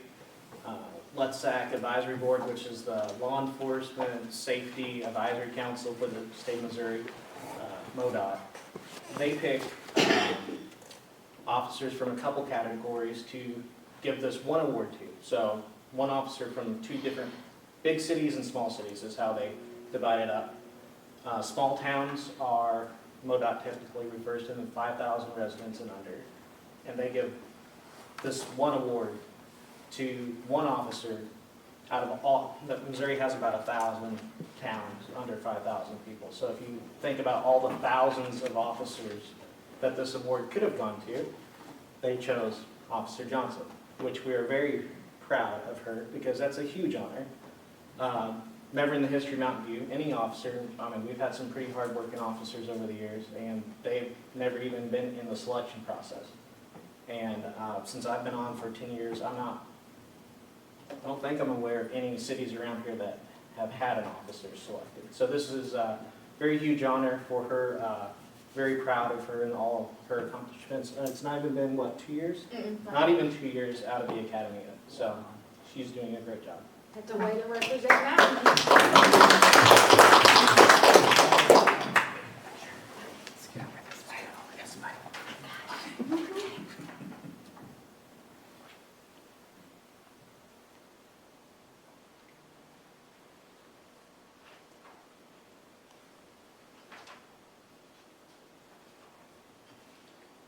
Okay. I thought he broke again. If I could take a second to thank everybody that I work with and everybody who's been here to support me and to help me train, gain experience. That's all. Thank you guys. Thank you. Okay, is Tammy Jensen here? No. Hi. Hello, everyone. She is going to introduce the Friends of Farrell's. I'm with Friends of Farrell's. We're a local nonprofit organization. We formed in Willow Springs at the end of 2022, and we are formed to address the at-large cat populations and the cat issues in our communities.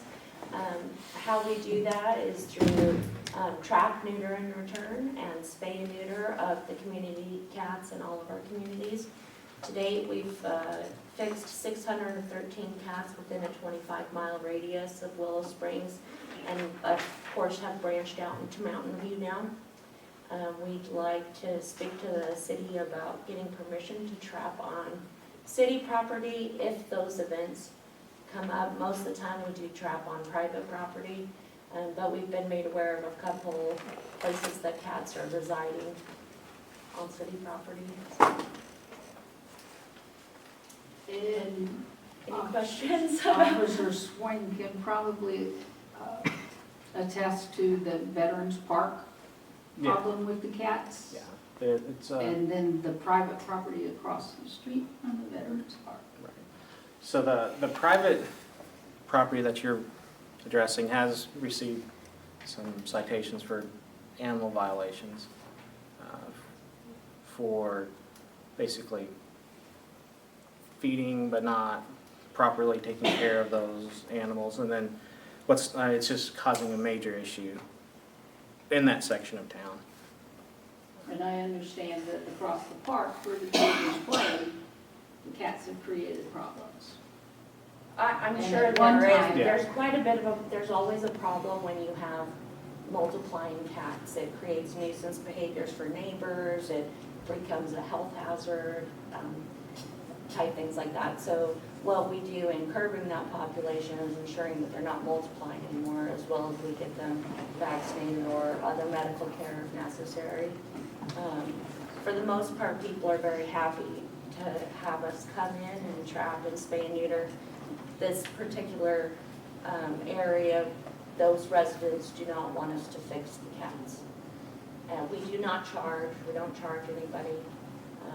It costs us about $44.90 per cat right now to spay and vaccinate one.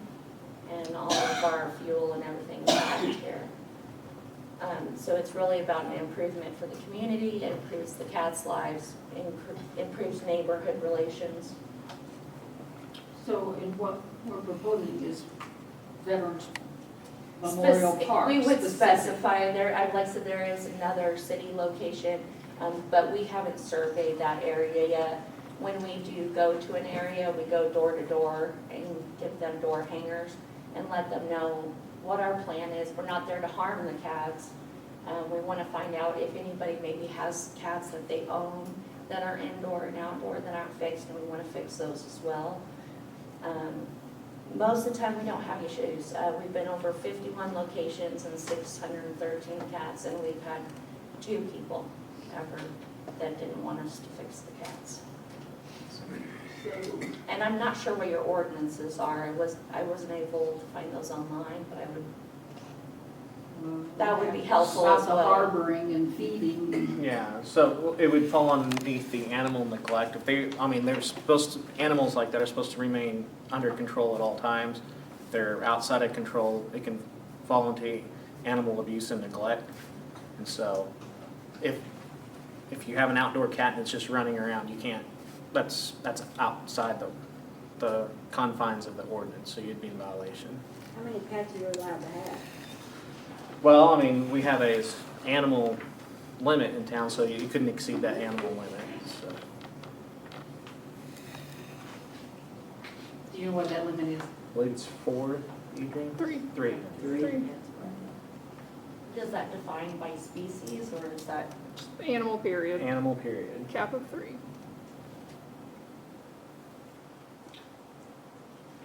So we Okay, need to, but what we are asking is permission for them to do their trapping on city property. On city property. Yes. Most of the time, we do get private property permission from the owners. In this instance, there is an issue that that owner doesn't want the cats fixed. Originally, they said they weren't their cats, and then some are their cats, and some aren't their They're cats. claiming all the cats then?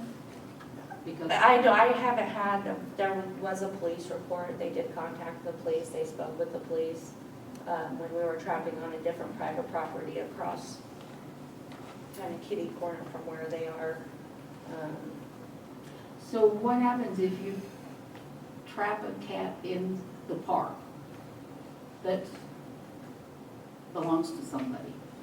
If there's no identification, they're not microchipped and they're not fixed, we spay, neuter, vaccinate, And they're return free them roaming where they alone. were trapped at. Because you're gonna trap, fix, and put them back. And return them exactly where they were trapped. how often, so do you like take the trap, drop it, come back the next day? No. How does that work? Generally, we do a trap acclimation process, so we get the cats eating on a schedule at a specific time, and we get them comfortable going in and out of the traps. And then we have a set time before the vet appointment that will enable the traps the night before the appointment.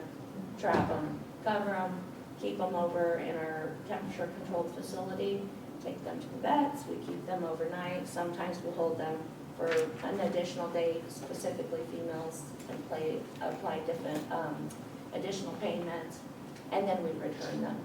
So between 24 and 48 hours after we've trapped them.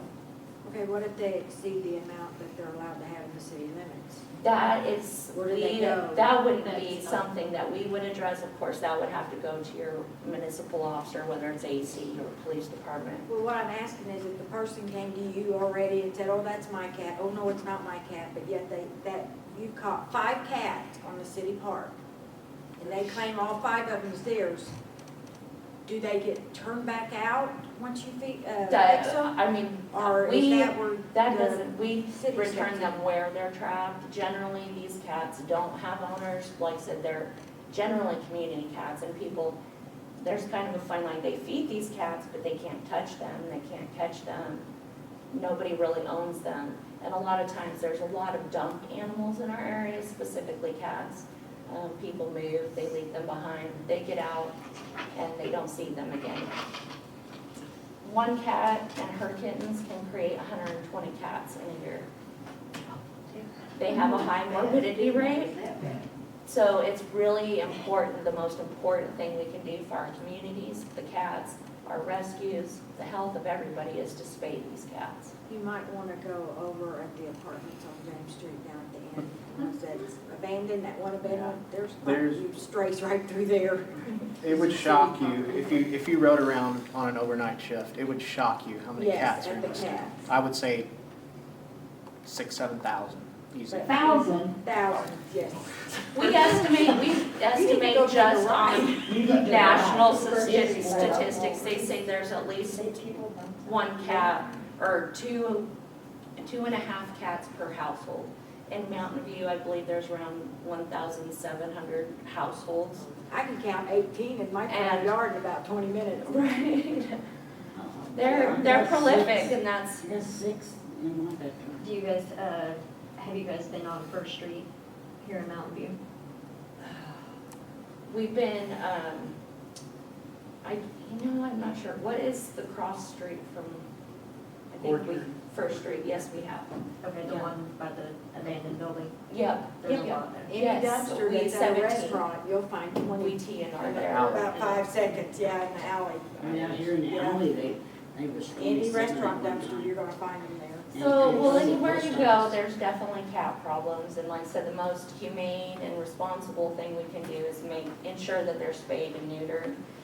Cats are also territorial, so if you have a colony that's fixed, they generally can keep outside cats from coming in. So you stabilize the population and then it decreases naturally over time What do you because do you don't with have all kittens? these new cats coming in. What do you do if you trap kittens because they're not old enough to be fixed? Kittens can be spayed and neutered at a healthy 2 months, 2 pounds. We try to network all of the cats, especially kittens and friendly cats that don't have owners, to licensed rescues. Unfortunately, they're completely overfull everywhere. We've transferred 51 cats and kittens in the last 2 months to licensed rescue and have fixed 163. Do you ever put them out for adoption? or We are not a licensed rescue, so we don't, and we do not personally rehome nor advocate people personally rehoming, especially unfixed cats. So we do send those through licensed rescue as well. Okay. I'm asking for a motion to approve Friends of Farrell's trapping on city property. I'll make that motion. I'll second Any further discussion?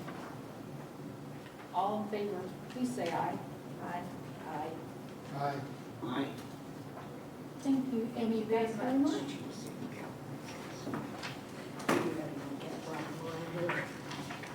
That's an epidemic. You need to take a ride. It's a catastrophe. Well, I've seen many, but not that many. Okay. Our next item, the Veterans Memorial Park. Jeff Huey, are you here? Yes. Would you come to the podium, please? This is Jeff Huey from Huey Roofing and Construction, who came into the office and volunteered to power wash, stain, and seal the stage at Veterans Memorial Park. I called Myrna for our liability, and he said a hold harmless agreement with the city named as an additional insured would work very well.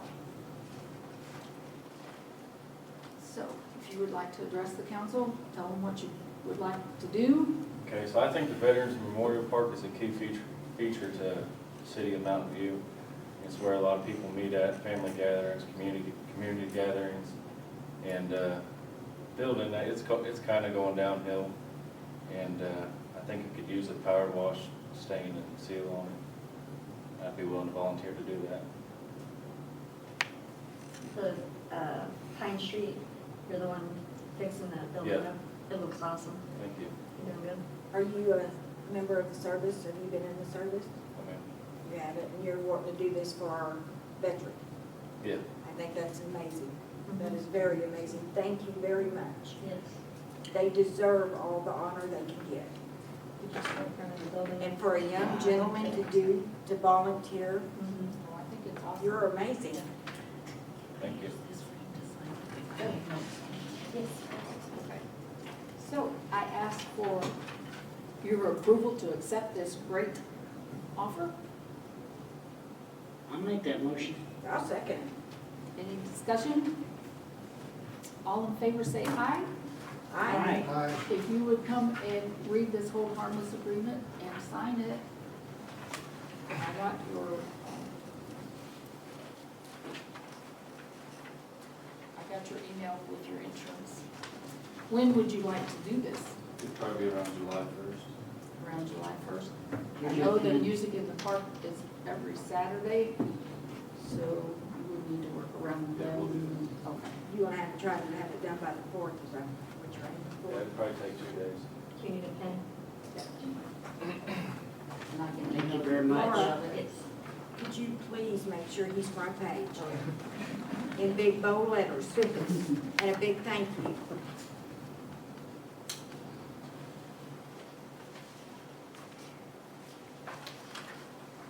That's what I like to see right there. That's what I like to see in our community. Oh, thank you.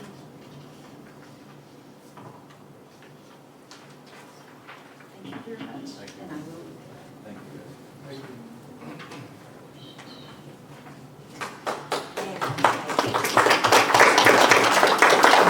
Oh, and I should say, that's Crystal. Sorry. They came into the office. Thank you guys so much. The next item is more information. The pre-construction conference was held for the airport pavement project. That's the one that is the taxiways and the apron. And construction is supposed to start on the 16th. And the airport will need to be closed between the 19th and the 25th. And those notices will be posted.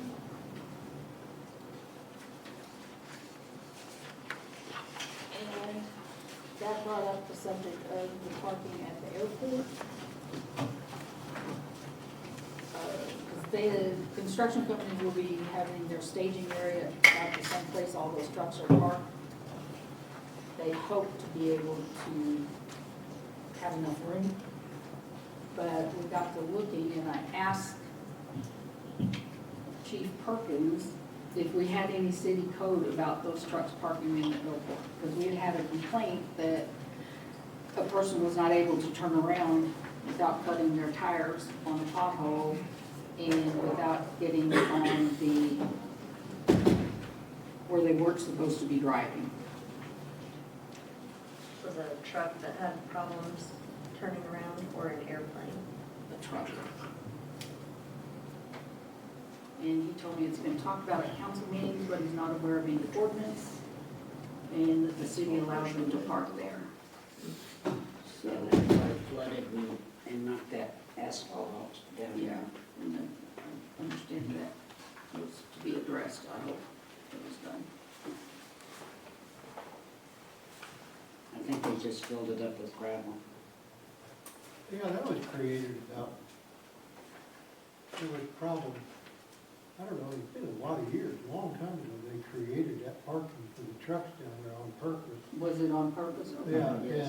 and they hauled all that gravel and stuff in there because they were having trouble, truck here, truck there, truck here, truck, just parking, Walmart parking lot, Town and Country parking lot, the city's parking lot, and so they actually, when I tell you it's been a number of years, it has been a number of years.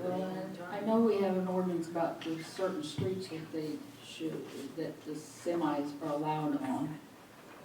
I don't know, maybe this But part didn't needs the to be truckers designated. themselves pay for that gravel getting hauled in there, Calvin, and making them parking lot? You know, that was created, 20 years ago. Yeah. That parking for those trucks was created. Buddy Vines would probably be the one to ask about that. I don't know if Patrick would know, but it was created For trucking. Is there anywhere else we could make That's just it, there's not. And then Town and Country had trouble with them blocking there where their delivery trucks would come in. Applemart had trouble Well, when the this switcher construction does company it. knows they're there. They're, Right. but They just need them out of the way till it's no, done. not even that they need them out of the way. This subject came up About the parking. about the trucks. When Somebody there's enough room. complains that the trucks were parking there? No, it's just that I have not seen anything about the trucks being allowed to park there. And if there wouldn't have been enough room, then we would have had to ask them to move, and then what would we do? Right. But no, none of that has occurred It yet. was That's created just, for the truckers, Okay. that area was. so then we don't need to And do anything. Where they have to swing out, the water washed that big hunk of that asphalt off. And so in order to not tear up a $600 wheel, to stay away from that, They I might- think the they guy has shouldn't to, have. the guy has to pull into the driveway of the going into the airport, which he's not supposed to. Yeah, that is marked for no access, no, I think it's the sign on it specifically says no trucks on it. I addressed that issue with the truck driver a few weeks ago. You talking about the track across the street from the airport? No, he's talking No. about the airport. Yeah, the airport, where the access to the fuel that goes in by the fuel tank, a lot of the truck drivers will swing in there and try to line the trucks out. Because with that asphalt gone, they can't pull down and swing wide Right. enough. They So what's have to happening go in. is they're starting to bust that asphalt up Right. near the gas tanks, and that's Yeah. why they don't want them in there. They're driving where they're not supposed to. But when it comes off the highway there, water has washed the big hunk, so they can't pull and swing and not have to go in there. I think that's part of the taxiway that they'll be, or the apron, I don't know if that's gonna be it. But anyway, there isn't an issue yet, but if we have to ask them to move, then I want to know if they were supposed to be there in the first place. Yes. So, all right. That's that then. And our wastewater project. Oh, we are moving forward, people. The first thing on the interim loan, it is due on the 17th. The bank has been in touch with DNR, and DNR just responded that funding typically takes 60 to 90 days after bid opening, and their target closing date is no longer than September 30th of 2025. So, first, I'm asking that we pay the interest of $6138.24. This is all reimbursable on that grant when the money starts flowing. This is for the engineer portion. And we're authorizing me to work with the bank to renew this one more time for 6 months, which will take us way past September. Have we got reimbursed for that $139,000? Not yet. We can't get any reimbursement until It starts. 60 to 90 days after the bid opening, which leads me to, here's the construction permit. And the engineer sent the notice for the bid. And the bid opening is scheduled for, recommend notice be sent to be published in the paper June 11th and June 18th. And the engineer, this is driven by DNR through the engineer, so they send everything that we're supposed to send out. They send it out to their list of contractors, and they do the bid open. It does not require a special council meeting. At least one representative from the city needs to be present to witness it. After the bid opening, Horner and Schifrin will review all the bids for mathematical errors, that all required bonds are present, and all other required forms are completed. Then they put together the bid award recommendation letter, which will be brought back to the council for approval. But we are making progress. This facility plan letter that they sent The first plan was October the 14th of 2019. And then there's one January of 2020, then March, May, and October of 24. So it's taken some time, but we are making progress. And this is for the wastewater collection system improvements. And which payment is it that you're wanting to approve? It's 6138.24. That's the interest. That's due on the 17th. Did you see this in here? Didn't either. No, I just got it. I just got it. How much was it again? 6138.24. Because I was waiting to hear from And that's the interest. Simmons Bank and DNR. And I just got that from tonight. And that'll get us through until December, but we start in September. You said 6 months? Yes, to be on the safe side, request renewal for 6 months. But DNR says the target date is no later than September 30th, so then the money should start coming in then. I'll make the motion to approve. Do we have a second? I'll second it. Any discussion? All in favor, please say aye. Aye. Aye. Aye. Thank you.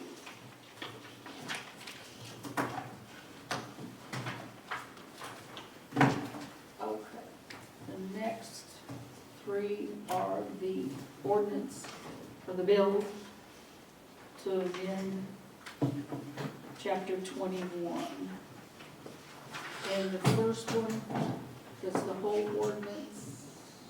Yeah, the whole Did you have- ordinance is over there. Okay. So it can be read title only. And this is under the purchasing policy. And before she reads that, because what was changed is on 1, 2, 3, 4. On page 5, the section 21-870, on A and B was changed from the 5,000 to 1,000. And I just want to confirm, because the way this is reading, and Deidre, correct me if I'm wrong, anything between 1 and 5 requires the 3 quotes, so to say, that we can get from, the supervisors can get. Yes. And then anything over 5 has to go out for sealed bids. Is that Correct. So anything under 1,000, you don't have to have any kind of bids. Anything between 1,000 and 5,000 has to come to the council to be approved after getting 3 bids sent by mail or email to either the mayor or the department supervisor. And then anything over 5,000 has to be advertised for and done in sealed bids. Okay, that's, I just wanted to make sure that.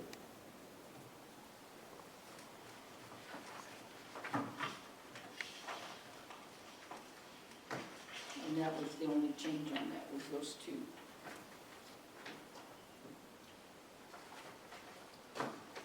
Okay.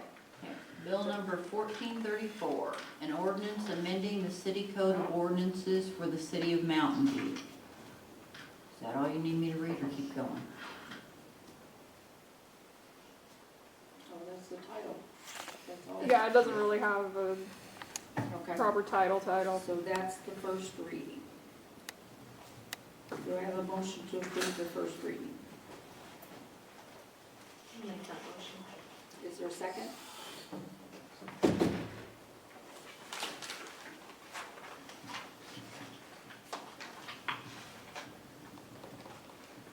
Yeah, I'll second. Any discussion? Yes. Okay, is this a one-time shot? In other words, all purchases in excess of $1,000 must be approved by the city council after obtaining 3 bids. Okay, how do I want to say this?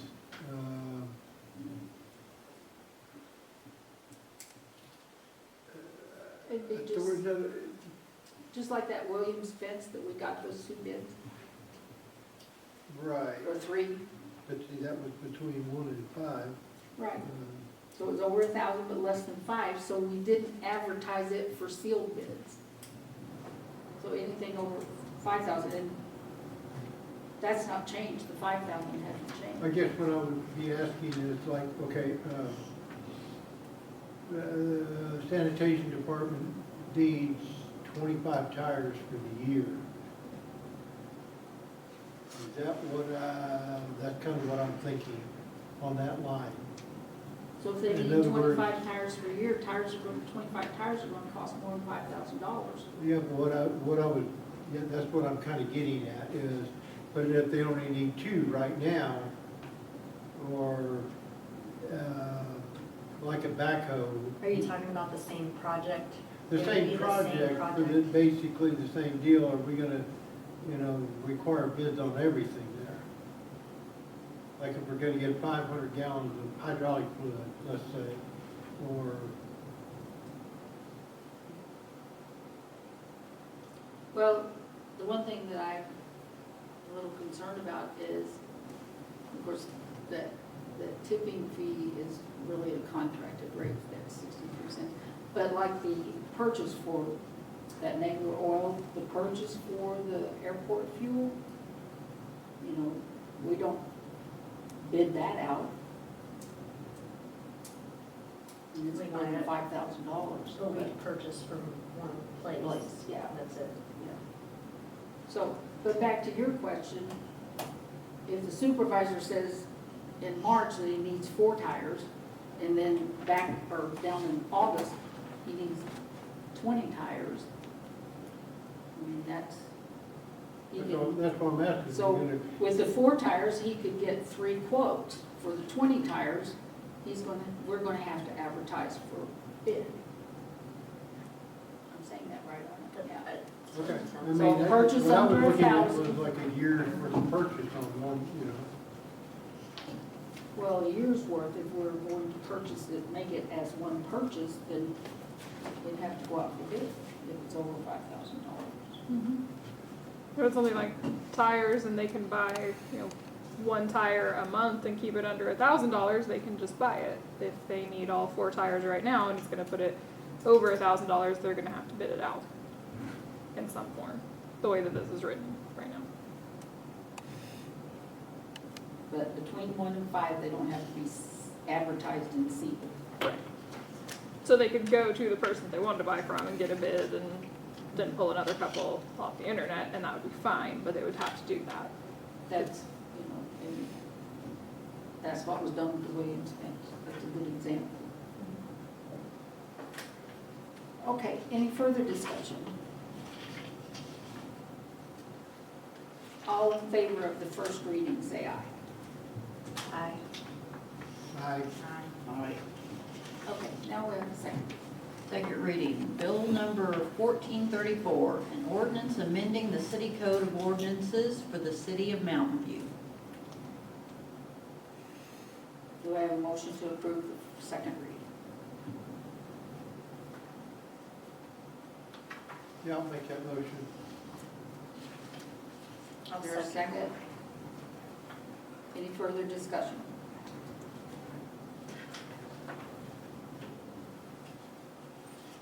Okay, we need a roll call vote for the second reading. Coulter, Aye. McAdams, Aye. Perry, Aye. Wallinger. Aye.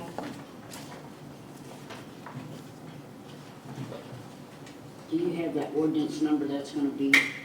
No, but I will put it on there first thing in the morning. Okay, thank you. Yeah, Deidre said I have to do it different than what the book said, so next time I'll have ordinances on there. Okay. Just don't read it as already being an ordinance, read it as bill whatever to become whatever, that way you haven't officially given it a number, but if it passes, then they know what number it is. Is how you get around that. Okay, Bill 1435. Bill. And did you put them over there or no? No, Okay. that's just You a read one the whole page. thing. Bill 1435, an ordinance amending the city code of ordinances for the city of Mountain View. Whereas the city of Mountain View, Missouri currently has an ordinance establishing a spending limit for the mayor of the city of Mountain View, Missouri in the amount of $5,000, and whereas the city of Mountain View, Missouri believes it is in the best interest of the city for the city council to be aware of all major purchases made on behalf of the city, and whereas the city council has determined that there is a need to amend the city code of ordinances of the city of Mountain View, Missouri to further this goal by reducing the mayoral spending limit to $1,000. Be it ordained by the city council for the city of Mountain View, Missouri that chapter 21 of the city code of ordinance be amended as follows. Chapter 21, City Organization, Section 21-293, Mayoral Spending Limit. The mayor of the city of Mountain View, Missouri shall be limited to spending no more than $1,000 at any one time or over the course of any one project, without the prior consent of the city council for the city of Mountain View, Missouri, as reflected in the official minutes of a properly held city of Mountain View, Missouri council meeting. Do we have an approval for the first reading? Or motion to approve the first reading? I'll make that motion. Is there a second? I'll second. Any discussion? All in favor, say aye. I, Did you get 4 ayes? Okay, second reading. Second reading. Bill number 1435, an ordinance amending the city code of ordinance for the city of Mountain View. Whereas the city of Mountain View, Missouri currently has an ordinance establishing a spending limit for the mayor of the city of Mountain View, Missouri in the amount of $5,000, and whereas the city council for the city of Mountain View, Missouri believes it is in the best interest of the city for the city council to be aware of all major purchases made on behalf of the city, and whereas the city council has determined that there is a need to amend the city code of ordinances of the city of Mountain View, Missouri to further this goal by reducing the mayoral spending limit to $1,000. Be it ordained by the city council for the city of Mountain View, Missouri that chapter 21 of the city code of ordinances be amended as follows. Chapter 21, City Organization, Section 21-293, Mayoral Spending Limit. The mayor of the city of Mountain View, Missouri shall be limited to spending no more than $1,000 at any one time or over the course of any one project, without the prior consent of the city council or the city of Mountain View, Missouri, as reflected in the official minutes of a properly held city of Mountain View, Missouri council meeting.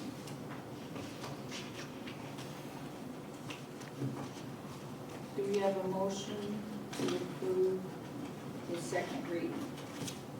I'll make that motion. Is there a second? I'll second. Any discussion? I just want to ask for clarification.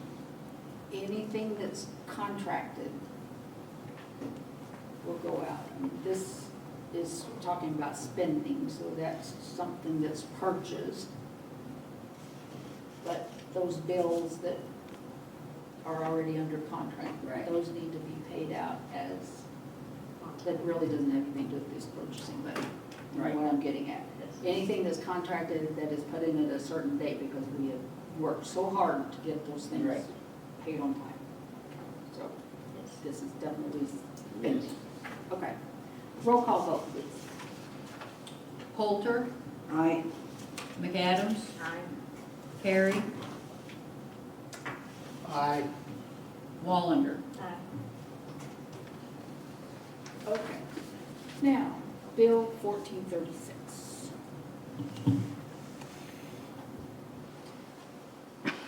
Bill 1436, an ordinance amending the city code of ordinance for the city of Mountain View. Whereas the city of Mountain View, Missouri has numerous appointed officers listed within the official city code, and whereas said list of appointed officers currently contains positions that do not exist under the current city structure, and whereas it would be in the best interest of the city to ensure the list of appointed officers of the city remains up to date, And whereas the city council has determined that there is a need to amend the city code of ordinances of the city of Mountain View, Missouri, therefore be it ordained by the city council of Mountain View, Missouri, that chapter 21, subchapter I be removed in its entirety, and chapter 21, subchapter B of the city code of ordinances be amended by removing 21.100 operations manager.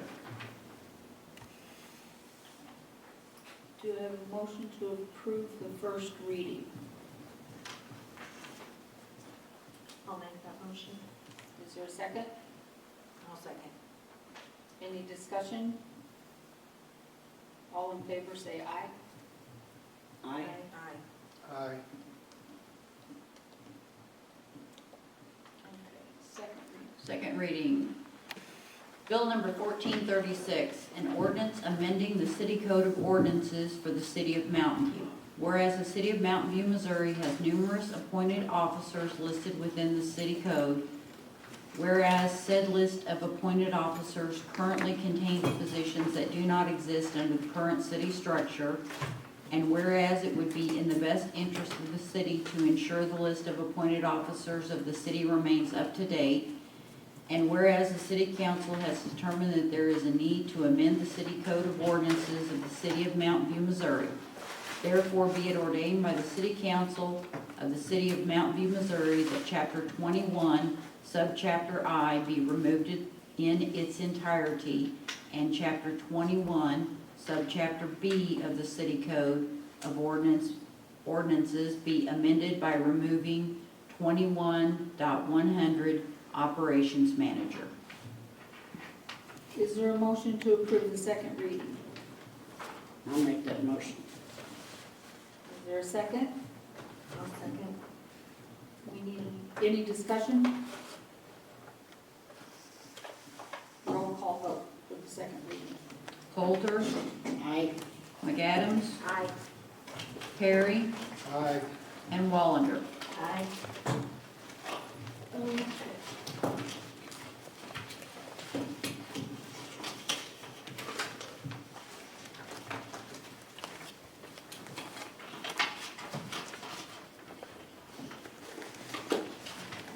Do you want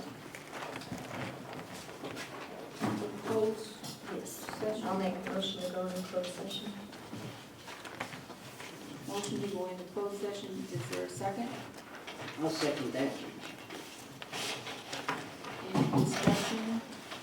Say what it's pursuant to. Pursuant to personnel. Just read the RSMO off the bottom of the page. RSMO, blah, blah, blah. 610, Six. Personnel, 610.021. Yes. There you go. Okay, roll call vote. Coulter, Aye. McAdams, Aye. Perry, Aye. Wallander. Aye. Before we go back there, I want to introduce Philip Help.